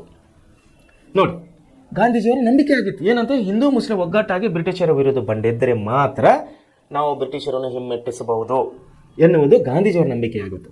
ಈ ಹಿನ್ನೆಲೆಯಲ್ಲಿ ಮುಸ್ಲಿಮರ ಸಹಭಾಗಿತ್ವ, ಕೋಆಪರೇಷನ್ ಅಂತ ಕರಿತೀವಿ ನಾವು, ಕೋಆರ್ಡಿನೇಷನ್ ಅಥವಾ ಕೋಆಪರೇಷನ್ ಅಂದರೆ ಸಹಕಾರ ಅಂತ ಕರಿತೇವೆ ನಾವು. ಮುಸ್ಲಿಮರ ಸಹಭಾಗಿತ್ವ ಅಥವಾ ಅವರ ಇನ್ವಾಲ್ವ್ಮೆಂಟ್ ಸಹಭಾಗಿತ್ವ ಭಾರತೀಯ ರಾಷ್ಟ್ರೀಯ ಕಾಂಗ್ರೆಸ್ನಲ್ಲಿ ಬಹಳ ಮುಖ್ಯ ಎಂದು ಗಾಂಧೀಜಿ ಭಾವಿಸಿದರು. ಭಾರತೀಯ ರಾಷ್ಟ್ರೀಯ ಕಾಂಗ್ರೆಸ್ನಲ್ಲಿ ಏನಾಗಿತ್ತು, ಇಲ್ಲಿವರೆಗೆ ಯಾವುದೇ ಮುಸ್ಲಿಂ ಪ್ರತಿನಿಧಿ ಇದ್ದಿಲ್ಲ. ಮುಸ್ಲಿಂ ಪದಾಧಿಕಾರಿಗಳು ಯಾರು ಭಾರತೀಯ ರಾಷ್ಟ್ರೀಯ ಕಾಂಗ್ರೆಸ್ನಲ್ಲಿ ಇಲ್ಲಿವರೆಗೆ ಯಾರೂ ಇದ್ದಿಲ್ಲ. ಇದನ್ನರಿತ ಗಾಂಧೀಜಿಯವರು ಏನು ಮಾಡಿದ್ರು, ಹಿಂದೂ ಮತ್ತು ಮುಸ್ಲಿಮರ ಒಗ್ಗಟ್ಟಿನಿಂದ ನಾವು ಬ್ರಿಟಿಷರನ್ನು ಹಿಮ್ಮೆಟ್ಟಿಸಬಹುದು ಎಂದು ಮನವರಿಕೆಯಾದಾಗ ಅವ್ರು ಏನು ಮಾಡ್ತಾ ಇದ್ದಾರೆ, ಈ ಹಿನ್ನೆಲೆಯಲ್ಲಿ ಮುಸ್ಲಿಮರ ಸಹಭಾಗಿತ್ವ ಬೇಕಂತ ತಿಳ್ಕೊಂಡು ಗಾಂಧೀಜಿಯವರ ಪರಿಣಾಮವಾಗಿ ಏನು ಮಾಡ್ತಾ ಇದ್ದಾರೆ, ಈ ಹಿನ್ನೆಲೆಯಲ್ಲಿ ಭಾರತೀಯ ರಾಷ್ಟ್ರೀಯ ಕಾಂಗ್ರೆಸ್ನಲ್ಲಿ ಬಹಳ ಮುಖ್ಯ ಎಂದು ಗಾಂಧೀಜಿ ಭಾವಿಸಿದರು. ಪರಿಣಾಮವಾಗಿ ಗಾಂಧೀಜಿ ಖಿಲಾಫತ್ ಚಳವಳಿಗೆ ತಮ್ಮ ಬೆಂಬಲವನ್ನು ಸೂಚಿಸಿದರು. ಯಾರು? ಗಾಂಧೀಜಿಯವರು. ಖಿಲಾಫತ್ ಚಳವಳಿಗೆ ನಮ್ಮದು ಬೆಂಬಲವಿದೆ, ನಾವು ಹೋರಾಟದಲ್ಲಿ ಭಾಗಿಯಾಗ್ತೀವಿ ಅಂಥೇಳಿ ಗಾಂಧೀಜಿಯವರು ಕರೆ ಕೊಡ್ತಾ ಇದ್ದಾರೆ. ಮುಸ್ಲಿಮರಿಗೆ ಸಹಾಯವನ್ನು ಮಾಡ್ತಾ ಇದ್ದಾರೆ. ಮುಸ್ಲಿಂ ಯಾರ ವಿರುದ್ಧ ಹೋರಾಟಕ್ಕೆ ಇಳಿದಿದ್ದಾರೆ? ಬ್ರಿಟಿಷರ ವಿರುದ್ಧವಾಗಿ. ಯಾಕೆ? ಮುಸ್ಲಿಮರ ಮೇಲೆ ನಡೀತದ ಜಗತ್ತಿನಾದ್ಯಂತ ನಡೀತದ ದಬ್ಬಾಳಿಕೆ ಮತ್ತು ಶೋಷಣೆಗಳ ವಿರುದ್ಧವಾಗಿ ಮೊಹಮ್ಮದ್ ಅಲಿ ಮತ್ತು ಶೌಕತ್ ಅಲಿಯವರು ಇಲ್ಲಿ ಖಿಲಾಫತ್ ಚಳವಳಿಯನ್ನು ಪ್ರಾರಂಭ ಮಾಡಿದ್ದಾರೆ. ಇದನ್ನರಿತ ಗಾಂಧೀಜಿಯವರು ಏನು ಮಾಡ್ತಾ ಇದ್ದಾರೆ, ಭಾರತೀಯ ರಾಷ್ಟ್ರೀಯ ಕಾಂಗ್ರೆಸ್ನಲ್ಲಿ ಯಾವ ಮುಸ್ಲಿಂ ಪದಾಧಿಕಾರಿಗಳು ಇಲ್ಲದ ಕಾರಣದವಾಗಿ ಗಾಂಧೀಜಿಯವರು ಹೋಗಿ ಖಿಲಾಫತ್ ಚಳವಳಿಗೆ ಸಹಾಯವನ್ನು ಮಾಡ್ತಾ ಇದ್ದಾರೆ, ಸಹಕಾರಿ ಕೊಡ್ತಾ ಇದ್ದಾರೆ. ನೋಡಿ, ಖಿಲಾಫತ್ ಚಳವಳಿಗೆ ತಮ್ಮ ಬೆಂಬಲವನ್ನು ಸೂಚಿಸಿದರು.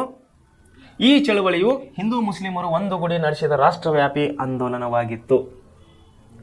ನೋಡಿ ಬಂತು ನೋಡ್ರಿ, ಏಕ್ ಲಾಠಿ ಕೋ ಕೋಯಿ ಭಿ ತೋಡ್ ಸಕ್ತಾ ಹೈ ಲೇಕಿನ್ ಲಾಠಿ ಕ ಭಾರೆ ಕೋ ತೋಡ್ನಾ ಮುಷ್ಕಿಲ್ ಹೈ. ಅಂದರೆ ಒಂದು ಕಬ್ಬನ್ನು ನಾವು ಮುರಿಬಹುದು ಒಂದೇ ಏಟಿನಲ್ಲಿ, ಕಬ್ಬಿನ ಹೊರೆಯನ್ನು ಮುರಿಲಿಕ್ಕೆ ಆಗೋದಿಲ್ಲ.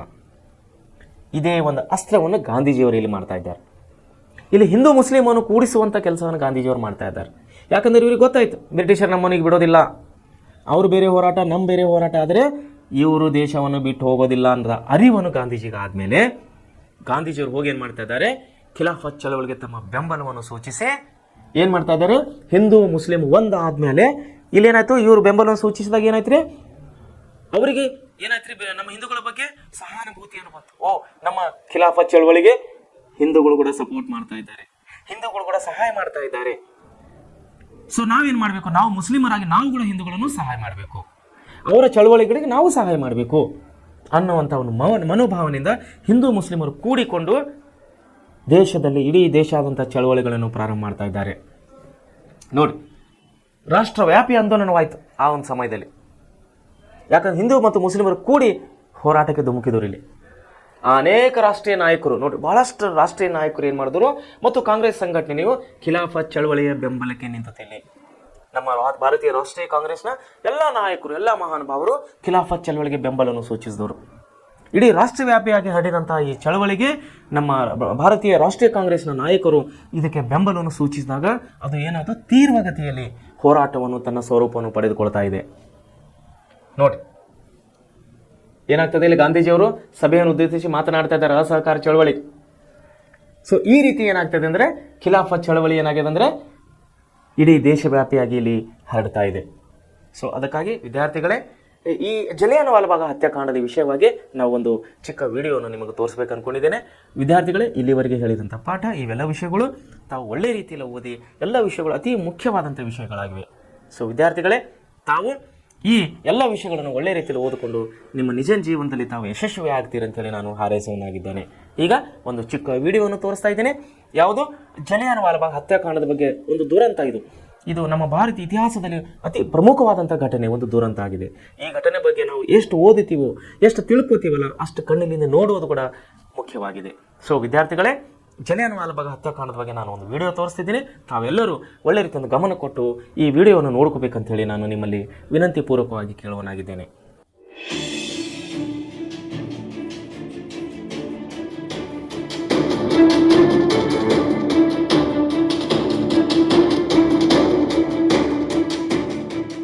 ಗೆಳೆಯರೆ, ಇಂದಿಗೆ ಸರಿಯಾಗಿ 1 ಶತಮಾನದ ಹಿಂದೆ ಅಂದ್ರೆ 1919 ಏಪ್ರಿಲ್ 13, ಬಹುಶಃ ಭಾರತದ ಇತಿಹಾಸದಲ್ಲಿ ಎಂದೂ ಮರೆಯಲಾಗದ ಕರಾಳ ದಿನ ಅಂದ್ರೆ ನಿಜಕ್ಕೂ ತಪ್ಪಾಗುವುದಿಲ್ಲ. ಯಾಕಪ್ಪ ಅಂದ್ರೆ ಪಂಜಾಬಿನ ಜಲಿಯನ್ ವಾಲಾಬಾಗ್ ಅನ್ನುವ ಸುಂದರ ಉದ್ಯಾನವನವನ್ನ ರಕ್ತಸಿಕ್ತಗೊಳಿಸಿ ಭಾರತೀಯರ ಮೇಲೆ ಮಾರಣ ಹೋಮವನ್ನೇ ಸೃಷ್ಟಿಸಿದ ದಿನ ಇದು. ಭಾರತೀಯ ಚರಿತ್ರೆಯಲ್ಲಿ ಜಲಿಯನ್ ವಾಲಾಬಾಗ್ ದುರಂತ ಹತ್ಯಾಕಾಂಡ ಅಂತಾನೆ ಉಳಿದಿದೆ. ಅಷ್ಟಕ್ಕೂ ಈ ನರಮೇಧ ನಡೆದದ್ದು ಯಾಕೆ? ಇದಕ್ಕೆ ಕಾರಣನಾದ ಆ ರಾಕ್ಷಸ ಯಾರು? ಇದಕ್ಕೆ ಭಾರತೀಯರ ಉತ್ತರವೇನಾಗಿತ್ತು? ಕೊನೆಗೆ ಆ ರಾಕ್ಷಸ ಏನಾಗ್ತಾನೆ? ಇವುಗಳನ್ನೆಲ್ಲ ನಾವು ನಿಮ್ಗೆ ಇಂದು ತಿಳಿಸ್ಕೊಡ್ತೇವೆ. ಗೆಳೆಯರೆ, ಭಾರತದ ಇತಿಹಾಸದಲ್ಲಿ ಅತ್ಯಂತ ಕರಾಳ ದಿನ ಅಂತಾನೆ ಕರೆಯುವ ಜಲಿಯನ್ ವಾಲಾಬಾಗ್ನ ದುರಂತ ಹತ್ಯಾಕಾಂಡ ನಡೆಯಲು ಕಾರಣವನ್ನು ತಿಳಿಯಬೇಕಂದ್ರೆ ಅದರ ಹಿಂದಿನ ವಿಚಾರವನ್ನ ತಿಳಿಯಬೇಕಾಗುತ್ತೆ. ಅದು 1914 ಮೊದಲನೇ ಮಹಾಯುದ್ಧ ಪ್ರಾರಂಭವಾಗಿತ್ತು. ಇಡೀ ವಿಶ್ವದ ದೇಶಗಳೇ 2 ಬಣಗಳಾಗಿ ಈ ಭೀಕರ ಯುದ್ಧದಲ್ಲಿ ಪಾಲ್ಗೊಂಡಿದ್ವು. ಆಗಿನ ಬ್ರಿಟನ್ ದೇಶವು ಈ ಯುದ್ಧದಲ್ಲಿ ಮುಂದಾಳು ದೇಶವಾಗಿತ್ತು. ಆದ್ರೆ ಈ ದೇಶದ ಸೈನ್ಯ ಬಹಳಷ್ಟು ಕಡಿಮೆ ಇದ್ದ ಕಾರಣ ಭಾರತೀಯರ ನೆರವನ್ನ ಕೋರಿತ್ತು. ಆ ಹೊತ್ತಿಗಾಗ್ಲೇ ಭಾರತದಲ್ಲಿ ಬ್ರಿಟಿಷರ ಅರಾಜಕತೆಯ ವಿರುದ್ಧ ಚಳುವಳಿಗಳು ತಾರಕಕ್ಕೇರಿದ್ವು. ಈ ಸಂದರ್ಭದಲ್ಲಿ ಭಾರತೀಯ ನಾಯಕರಿಗೆ ಸ್ವಯಂ ಆಡಳಿತದ ಭರವಸೆಯನ್ನ ನೀಡಿ ಭಾರತೀಯ ಸೈನ್ಯದ ಸಹಾಯವನ್ನ ಪಡಿತಾರೆ. 1916ರ ವೇಳೆಗಾಗ್ಲೇ ಯುದ್ಧದಲ್ಲಿ ಬ್ರಿಟಿಷ್ ಸೈನ್ಯ ಮೇಲುಗೈ ಸಾಧಿಸಿ ವಿಜಯದ ಸಂಭ್ರಮಾಚರಣೆಯನ್ನು ಅನುಭವಿಸುತ್ತೆ. ಇತ್ತ ಭಾರತೀಯರು ಸ್ವಯಂ ಆಡಳಿತದ ಕನಸನ್ನ ಹೊತ್ತುತ್ತಾ ಆಶಾಭಾವನೆಯಿಂದ ಕಾಯ್ತಾ ಇರ್ತಾರೆ. 1917ರ ಡಿಸೆಂಬರ್ನಲ್ಲಿ ಬ್ರಿಟಿಷ್ನ ನ್ಯಾಯಮೂರ್ತಿ ರೌಲಟ್ ಅವರ ಮಾರ್ಗದರ್ಶನದಲ್ಲಿ ಒಂದು ಸಮಿತಿಯನ್ನ ಬ್ರಿಟಿಷ್ ಸರ್ಕಾರ ರಚಿಸುತ್ತೆ. ಈ ಸಮಿತಿಯ ಉದ್ದೇಶ ಭಾರತದಲ್ಲಿನ ಕ್ರಾಂತಿಕಾರಿ ಚಟುವಟಿಕೆಗಳನ್ನು ಹತ್ತಿಕ್ಕುವುದೇ ಆಗಿರುತ್ತೆ. ಕೊನೆಗೆ 1919 ಫೆಬ್ರವರಿಯಲ್ಲಿ ಈ ಕಾಯ್ದೆಯನ್ನ ಜಾರಿಗೆ ತರ್ತಾರೆ. ಸ್ವಯಂ ಆಡಳಿತದ ಕನಸನ್ನ ಹೊಂದಿದ್ದ ಭಾರತೀಯರಿಗೆ ಈ ರೌಲಟ್ ಕಾಯ್ದೆ ದಿಗ್ಭ್ರಮೆಯನ್ನು ಉಂಟು ಮಾಡುತ್ತೆ. ಯಾಕಪ್ಪ ಅಂದ್ರೆ ಈ ರೌಲಟ್ ಕಾಯ್ದೆಯ ಪ್ರಕಾರ ಅನುಮಾನ ಬಂದ ಯಾವ ವ್ಯಕ್ತಿಯನ್ನು ಯಾವ ಕಾರಣವೂ ಕೊಡದೆ ಬಂಧಿಸಬಹುದಾಗಿತ್ತು, ಯಾವ ಸ್ಥಳವನ್ನು ಶೋಧನೆ ಮಾಡಬಹುದಾಗಿತ್ತು. ಬಂಧಿತ ವ್ಯಕ್ತಿಗಳಿಗೆ ನ್ಯಾಯಾಲಯದಲ್ಲಿ ವಕೀಲರನ್ನು ಕೇಳುವ ಅಧಿಕಾರವೂ ಇರ್ತಾ ಇರಲಿಲ್ಲ. ಹೀಗಾಗಿ ಬ್ರಿಟಿಷರು ಭಾರತದ ಪ್ರಮುಖ ನಾಯಕರನ್ನೆಲ್ಲ ಯಾವುದೇ ಆದೇಶ ಹೊರಡಿಸದೆ ಬಂಧಿಸೋಕೆ ಮುಂದಾದ್ರು. ಈ ಸಂದರ್ಭದಲ್ಲಿ ಪಂಜಾಬಿನ ಪ್ರಮುಖ ನಾಯಕರಾಗಿದ್ದ ಸೈಫುದ್ದೀನ್ ಕಿಚ್ಲು ಮತ್ತು ಡಾಕ್ಟರ್ ಸತ್ಯಪಾಲರನ್ನ ಬಂಧಿಸಿ ಸೆರೆಮನೆಯಲ್ಲಿ ಇಟ್ಟರು. ಈ ವಿಚಾರ ಪಂಜಾಬಿನಾದ್ಯಂತ ಅಲ್ಪ ಕಾಲದಲ್ಲಿ ಹರಡಿ ಅವರ ಬಂಧನದ ವಿರುದ್ಧ ಪ್ರತಿಭಟನೆಗಳು ಏರ್ಪಟ್ಟವು. ಅದು 1919 ಏಪ್ರಿಲ್ 13, ಅಂದ್ರೆ ಇವತ್ತಿಗೆ ಸರಿಯಾಗಿ 1 ಶತಮಾನದ ಹಿಂದೆ. ಆ ದಿನ ವೈಸಾಖಿ ಹಬ್ಬ ಆಯ್ತು. ಅದು ಸಿಖ್ಖರ ಪಾಲಿನ ಉಗಾದಿ ಅಂತಾನೆ ಕರೀತಾರೆ. ಅಂದು ಪಂಜಾಬಿನ ಅಮೃತಸರದ ಜಲಿಯನ್ ವಾಲಾಬಾಗ್ ಅನ್ನೋ ಸುಂದರ ಉದ್ಯಾನವನದಲ್ಲಿ ಸುಮಾರು 20,000 ಮಂದಿ ಸೇರಿರ್ತಾರೆ. ಅದು ದೊಡ್ಡದಾದ ಉದ್ಯಾನವನವಾಗಿತ್ತು. 3 ಕಡೆ ಅತ್ಯಂತ ಎತ್ತರವಾದ ಗೋಡೆಗಳಿಂದ ಸುತ್ತುವರಿದ ಪ್ರದೇಶವಾಗಿತ್ತು. ಅಂತಹ ಉದ್ಯಾನವನದಲ್ಲಿ ಸಂಜೆ ವಾಯುವಿಹಾರ ಮಾಡಲು ಕೆಲವು ಮಂದಿ, ತಮ್ಮ ಕುಟುಂಬದವರ ಜೊತೆ ವಿಹರಿಸಲು ಕೆಲವು ಮಂದಿ, ಮತ್ತೆ ಕೆಲವರು ಚಿಕ್ಕ ಮಕ್ಕಳೊಂದಿಗೆ ಸಂಭ್ರಮಿಸಲು ಬಂದಿರುತ್ತಾರೆ. ಮತ್ತೊಂದೆಡೆ ಆ ಉದ್ಯಾನವನದಲ್ಲಿ ಕೆಲವು ಮಂದಿ ಸೈಫುದ್ದೀನ್ ಕಿಚ್ಲು ಮತ್ತು ಡಾಕ್ಟರ್ ಸತ್ಯಪಾಲರ ಬಂಧನವನ್ನ ಪ್ರಶ್ನಿಸಿ ಚರ್ಚೆ ಮಾಡ್ತಿರ್ತಾರೆ. ಆ ಸಂದರ್ಭದಲ್ಲೇ ಬ್ರಿಟಿಷ್ನ ಅಧಿಕಾರಿಯಾಗಿದ್ದಂತಹ ಜನರಲ್ ಡಯರ್ ಮತ್ತು ಅವನ ತುಕಡಿಯು ಕವಾಯತು ನಡೆಸುತ್ತಾ ಬಂದು ಈ ಉದ್ಯಾನವನದಲ್ಲಿ ನೆರೆದಿದ್ದ ಜನರನ್ನ ನೋಡ್ತಾನೆ. ಭಾರತೀಯರ ಮೇಲೆ ಮುಗಿ ಬೀಳಲು ಕಾಯ್ತಾ ಇದ್ದ ಆ ರಾಕ್ಷಸನಿಗೆ ಇದೇ ಸರಿಯಾದ ಸಮಯ ಅಂತ ತಿಳಿದು ತನ್ನ ಸೇನಾ ತುಕಡಿಯನ್ನ 3 ಹಂತದ ಸಾಲುಗಳಲ್ಲಿ ನಿಲ್ಲಿಸ್ತಾನೆ. ಅಲ್ಲಿ ನೆರೆದಿದ್ದ ಜನರ ಮೇಲೆ ಗುಂಡಿನ ಮಳೆ ಗೆರೆಯಲು ಆದೇಶ ಮಾಡೇ ಬಿಡ್ತಾನೆ. 15 ನಿಮಿಷಗಳಲ್ಲಿ 1250 ರೌಂಡ್ಗಳ ಗುಂಡಿನ ಮಳೆ ಗೆರೀತಾರೆ. ಅಲ್ಲಿ ನೆರೆದಿದ್ದ ಜನಕ್ಕೆ ನಿಜಕ್ಕೂ ಅಲ್ಲಿ ಏನು ನಡೀತಾ ಇದೆ ಅನ್ನೋದೇ ಅರ್ಥವಾಗಲ್ಲ. ಕಣ್ಣು ಮುಚ್ಚಿ ಕಣ್ಣು ತೆಗೆಯೋದ್ರಲ್ಲಿ ಗುಂಡುಗಳು ದೇಹ ಸೇರಿರ್ತವೆ. ಕೆಲವು ಮಂದಿ ತಮ್ಮ ಪ್ರಾಣ ಹೋಗುವುದು ಖಚಿತ ಅಂತ ತಿಳಿದು ತಮ್ಮ ಮಕ್ಕಳ ಪ್ರಾಣವನ್ನ ಉಳಿಸಲು ಅವರನ್ನ ತಪ್ಪಿಕೊಂಡು ನೆಲದಲ್ಲಿ ಮಲಗಿ ತಮ್ಮ ದೇಹದಲ್ಲಿ ಆ ಗುಂಡುಗಳನ್ನು ತುಂಬಿಸ್ಕೋತಾರೆ. ಮತ್ತೆ ಕೆಲವರು ತಮ್ಮ ಪ್ರಾಣವನ್ನ ಉಳಿಸ್ಕೊಳ್ಳೋಕೆ ಅಲ್ಲೇ ಇದ್ದ ಬಾವಿಯಲ್ಲಿ ಹಾರಿದ್ರು. ಆದ್ರೆ ಆ ಪಾಪಿ ರಾಕ್ಷಸರು ಆ ಬಾವಿಯ ಸುತ್ತಲೂ ನಿಂತು 10 ನಿಮಿಷಗಳ ಕಾಲ ಬಾವಿಯನ್ನು ತಮ್ಮ ಗುಂಡುಗಳಿಂದ ತುಂಬಿಸಿ ಆ ಬಾವಿಯನ್ನು ರಕ್ತದ ಮಡುವಾಗಿಸಿದ್ರು. ಈ ಹತ್ಯಾಕಾಂಡದಲ್ಲಿ ಸರಿಸುಮಾರು 10,000ಕ್ಕೂ ಹೆಚ್ಚು ಮಂದಿ ತಮ್ಮ ಪ್ರಾಣವನ್ನ ಅರ್ಪಿಸಿದ್ರು. ಆದ್ರೆ ಆಗಿನ ಬ್ರಿಟಿಷ್ ಸರ್ಕಾರ ಮಾತ್ರ ಈ ಘಟನೆಯಲ್ಲಿ ಕೇವಲ 379 ಮಂದಿ ಮಾತ್ರ ಮೃತರಾದ್ರು ಅಂತ ತಮ್ಮ ವರದಿಯಲ್ಲಿ ಸೇರಿಸಿದ್ರು. ಒಂದೆಡೆ ಡಯರ್ನ ಈ ಕೃತ್ಯವನ್ನು ಇಡೀ ಭಾರತೀಯರು ಏಕಕಂಠದಿಂದ ಪ್ರತಿಭಟಿಸ್ತಾ ಇದ್ರೆ, ಅತ್ತ ಬ್ರಿಟಿಷ್ ಸರ್ಕಾರ ಮಾತ್ರ ಡಯರ್ನ ಕಾರ್ಯವನ್ನು ಶ್ಲಾಘಿಸಿ 3,000 ಪೌಂಡ್ಗಳ ನಗದು ಬಹುಮಾನವನ್ನು ನೀಡಿ ಸತ್ಕರಿಸುತ್ತೆ. ಬ್ರಿಟಿಷರ ಈ ನೀತಿಗೆ ಭಾರತೀಯ ಕ್ರಾಂತಿಕಾರಿಗಳು ಸಿಡಿಯುತ್ತಾರೆ. ಈ ಘಟನೆಯನ್ನ ಕಣ್ಣಾರೆ ಕಂಡಂತಹ ಉಧಮ್ ಸಿಂಗ್ ಎನ್ನುವ ಚಿಕ್ಕ ಬಾಲಕ ಆ ರಕ್ತದ ಮಡುವಿನಿಂದ ತುಂಬಿದ್ದ ಮಣ್ಣನ್ನ ಒಂದು ಬಟ್ಟೆಯಲ್ಲಿ ತುಂಬಿಸಿಕೊಂಡು ಮನೆಗೆ ಹೋಗಿ ದೇವರ ಕೋಣೆಯಲ್ಲಿ ಇಟ್ಕೋತಾನೆ. ಪ್ರತಿದಿನ ಬೆಳಗ್ಗೆ ಎದ್ದಾಗ್ಲೆಲ್ಲ ಆ ಮಣ್ಣಿನ ಗಂಟನ್ನ ಮುಟ್ಟಿ ಶಬ್ದ ಮಾಡ್ತಾನೆ, ಈ ರಕ್ತಕ್ಕೆ ಪ್ರತಿಕಾರವನ್ನ ನಾನೇ ತೀರಿಸ್ತೇನೆ. ಈ ರಕ್ತಪಾತಕ್ಕೆ ಕಾರಣನಾದ ಜನರಲ್ ಡಯರ್ನ ಹತ್ಯೆ ಮಾಡುವುದೇ ನನ್ನ ಜೀವನದ ಪರಮ ಗುರಿ ಅಂತ ಪಣ ತೊಟ್ಟು ಪ್ರತೀಕಾರದ ಜ್ವಾಲೆಯಲ್ಲೇ ಬೆಳಿತಾನೆ. ಮುಂದೆ ಉಧಮ್ ಸಿಂಗ್ ವಿದ್ಯೆಯಲ್ಲಿ ಉತ್ತಮ ಪ್ರಗತಿಯನ್ನ ಸಾಧಿಸಿ ಹೆಚ್ಚಿನ ವಿದ್ಯಾಭ್ಯಾಸಕ್ಕಾಗಿ ಲಂಡನ್ಗೆ ಹೋಗ್ತಾರೆ. ಆದ್ರೆ ವಾಸ್ತವವಾಗಿ ಅವರು ವಿದ್ಯಾಭ್ಯಾಸಕ್ಕಾಗಿ ಹೋಗಿದ್ದಲ್ಲ, ಅವರು ಹೋಗಿದ್ದು ಜನರಲ್ ಡಯರ್ನನ್ನ ಹತ್ಯೆ ಮಾಡಲು. ಆ ಹೊತ್ತಿಗಾಗ್ಲೇ ಜನರಲ್ ಡಯರ್ ಬ್ರಿಟಿಷ್ ಸರ್ಕಾರದ ಉನ್ನತ ಹುದ್ದೆಗೆ ತೆರಳಿ ಲಂಡನ್ನಿನ ಐಷಾರಾಮಿ ಜೀವನವನ್ನ ನಡೆಸ್ತಾ ಇರ್ತಾನೆ.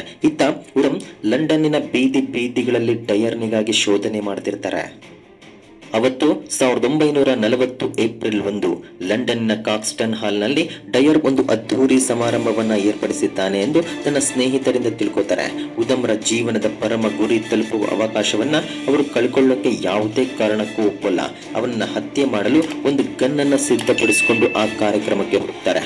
ಡಯರ್ನಿಗೆ ಅಭಿನಂದಿಸುವ ರೀತಿಯಲ್ಲಿ ಅವನ ಬಳಿಗೆ ತೆರಳಿ ಅವನ ಎದೆಯ ಮೇಲೆ ತುಪಾಕಿಯನ್ನಿಟ್ಟು 3 ಗುಂಡುಗಳನ್ನ ಅವನ ಎದೆಯೊಳಗೆ ಇಳಿಸ್ತಾರೆ.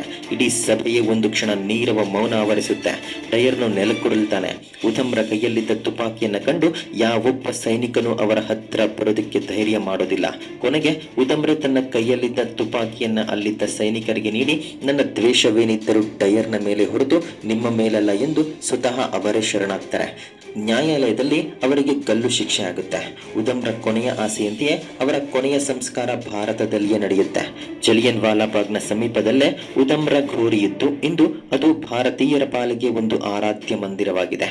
ವಿಪರ್ಯಾಸ ಅಂದ್ರೆ ಅಂದು ತಮ್ಮ ಕಾರ್ಯವನ್ನ ಸಮರ್ಥಿಸಿಕೊಂಡಿದ್ದ ಬ್ರಿಟಿಷ್ ಸರ್ಕಾರ ಇಂದು ಅದೇ ಕಾರ್ಯಕ್ಕೆ ವಿಷಾದ ವ್ಯಕ್ತಪಡಿಸಿದೆ. ಏಪ್ರಿಲ್ 10, 2019 ನಡೆದ ಬ್ರಿಟಿಷ್ ಪಾರ್ಲಿಮೆಂಟ್ ಅಧಿವೇಶನದಲ್ಲಿ ಬ್ರಿಟನ್ನಿನ ಪ್ರಧಾನಮಂತ್ರಿ ತೆರೆಸಾ ಮೇ ಜಲಿಯನ್ ವಾಲಾಬಾಗ್ ಹತ್ಯಾಕಾಂಡ ಬ್ರಿಟಿಷರು ನಡೆಸಿದ ಅತ್ಯಂತ ಅಮಾನವೀಯ ಕೃತ್ಯಗಳಲ್ಲಿ ಒಂದಾಗಿತ್ತು, ಇದು ಅತ್ಯಂತ ನಾಚಿಕೆಗೇಡಿನ ಸಂಗತಿಯಾಗಿದೆ, ಇದಕ್ಕಾಗಿ ಬ್ರಿಟನ್ ಭಾರತೀಯರಲ್ಲಿ ಕ್ಷಮೆ ಯಾಚಿಸುತ್ತೆ ಅಂತ ನುಡಿದಿರೋದು ಈ ಘಟನೆಯ ಭೀಕರತೆಯನ್ನು ಸೂಚಿಸುತ್ತೆ. ಗೆಳೆಯರೆ, ಚರಿತ್ರೆಯನ್ನ ಮರೆತವನಿಗೆ ಚರಿತ್ರೆ ಸೃಷ್ಟಿಸೋಕಾಗೋದಿಲ್ಲ ಎಂಬ ಮಾತಿದೆ. ಭಾರತೀಯರಾಗಿದ್ದು ಜಲಿಯನ್ ವಾಲಾಬಾಗ್ನಂತಹ ಕರಾಳ ದಿನವನ್ನ ಮರೆತರೆ ಭಾರತ ಮಾತೆಗೆ ಅವಮಾನ ಮಾಡಿದಂತೆ. ಅಂದಿನ ಘಟನೆಯಲ್ಲಿ ಪ್ರಾಣತೆತ್ತ ಸಾವಿರಾರು ದೇಶ ಪ್ರೇಮಿಗಳಿಗೆ ನಾವು ಇಂದು ಕೊಡುವುದು ಒಂದು ಕ್ಷಣದ ಮೌನ, ಒಂದು ಕ್ಷಣದ ಸ್ಮರಣೆ ಅಷ್ಟೇ. ಇಷ್ಟೊತ್ತು ನಾವು ನೋಡಿದ ಹಾಗೆ ಜಲಿಯನ್ ವಾಲ್ಬಾಗ್ ಹತ್ಯಾಕಾಂಡ ಏನು ಅದರ ಬಗ್ಗೆ ನಾವು ಈಗೇನು ವಿಡಿಯೋದು ನೋಡಿದ್ವಿ. ಅದರ ಒಂದು ಜನರಲ್ ಡಯರ್ನ ಹತ್ಯೆಗಾಗಿ ಉಧಮ್ ಸಿಂಗನು ನೋಡ್ರಿ ಎಷ್ಟು ಪ್ರತಿಜ್ಞೆ ಮಾಡಿದಾನ. ಅವನು ಭಾರತ ದೇಶವನ್ನು ಬಿಟ್ಟು ಬ್ರಿಟಿಷ್ ದೇಶಕ್ಕೆ ಕಲೀಲಿಕ್ಕೆ ಹೋಗ್ತೀನಿ, ವಿದ್ಯಾಭ್ಯಾಸಕ್ಕೆ ಹೋಗ್ತೀನಿ ಅಂತಲೂ ಹೋಗಿ ವರ್ಷಗಳು 1919ರಲ್ಲಿ ಇಲ್ಲಿ ರೌಲಟ್ ಕಾಯ್ದೆ ವಿರುದ್ಧವಾಗಿ ನಡೆದಂಥ ದಂಗೆಯನ್ನು 1940ರಲ್ಲಿ ಬ್ರಿಟಿಷ್ ದೇಶದಲ್ಲಿ ಹೋಗಿ ಜನರಲ್ ಡಯರ್ನನ್ನು ಕೊಲ್ತಾರಂದರೆ ಇವತ್ತು ನಾವು ಉಧಮ್ ಸಿಂಗನ ಒಂದು ಶೌರ್ಯವನ್ನು ನಾವು ಮೆಚ್ಚಬೇಕಾಗಿದೆ ವಿದ್ಯಾರ್ಥಿಗಳೇ. ಸೊ ಅದಕ್ಕಾಗಿ ಈ ಒಂದು ಪಾಠವು ನಮ್ಮ ಸ್ವತಂತ್ರ ಸಂಗ್ರಾಮದಲ್ಲಿ ಅತಿ ಮುಖ್ಯ ರೀತಿಯಿಂದ ಕೂಡಿದೆ ಅಂತ ಹೇಳಿ ನಾನು ಇನ್ನೊಂದು ಸಾರಿ ನಿಮಗೆ ಹೇಳಕ್ಕೆ ಇಷ್ಟಪಡ್ತಾ ಇದ್ದೇನೆ.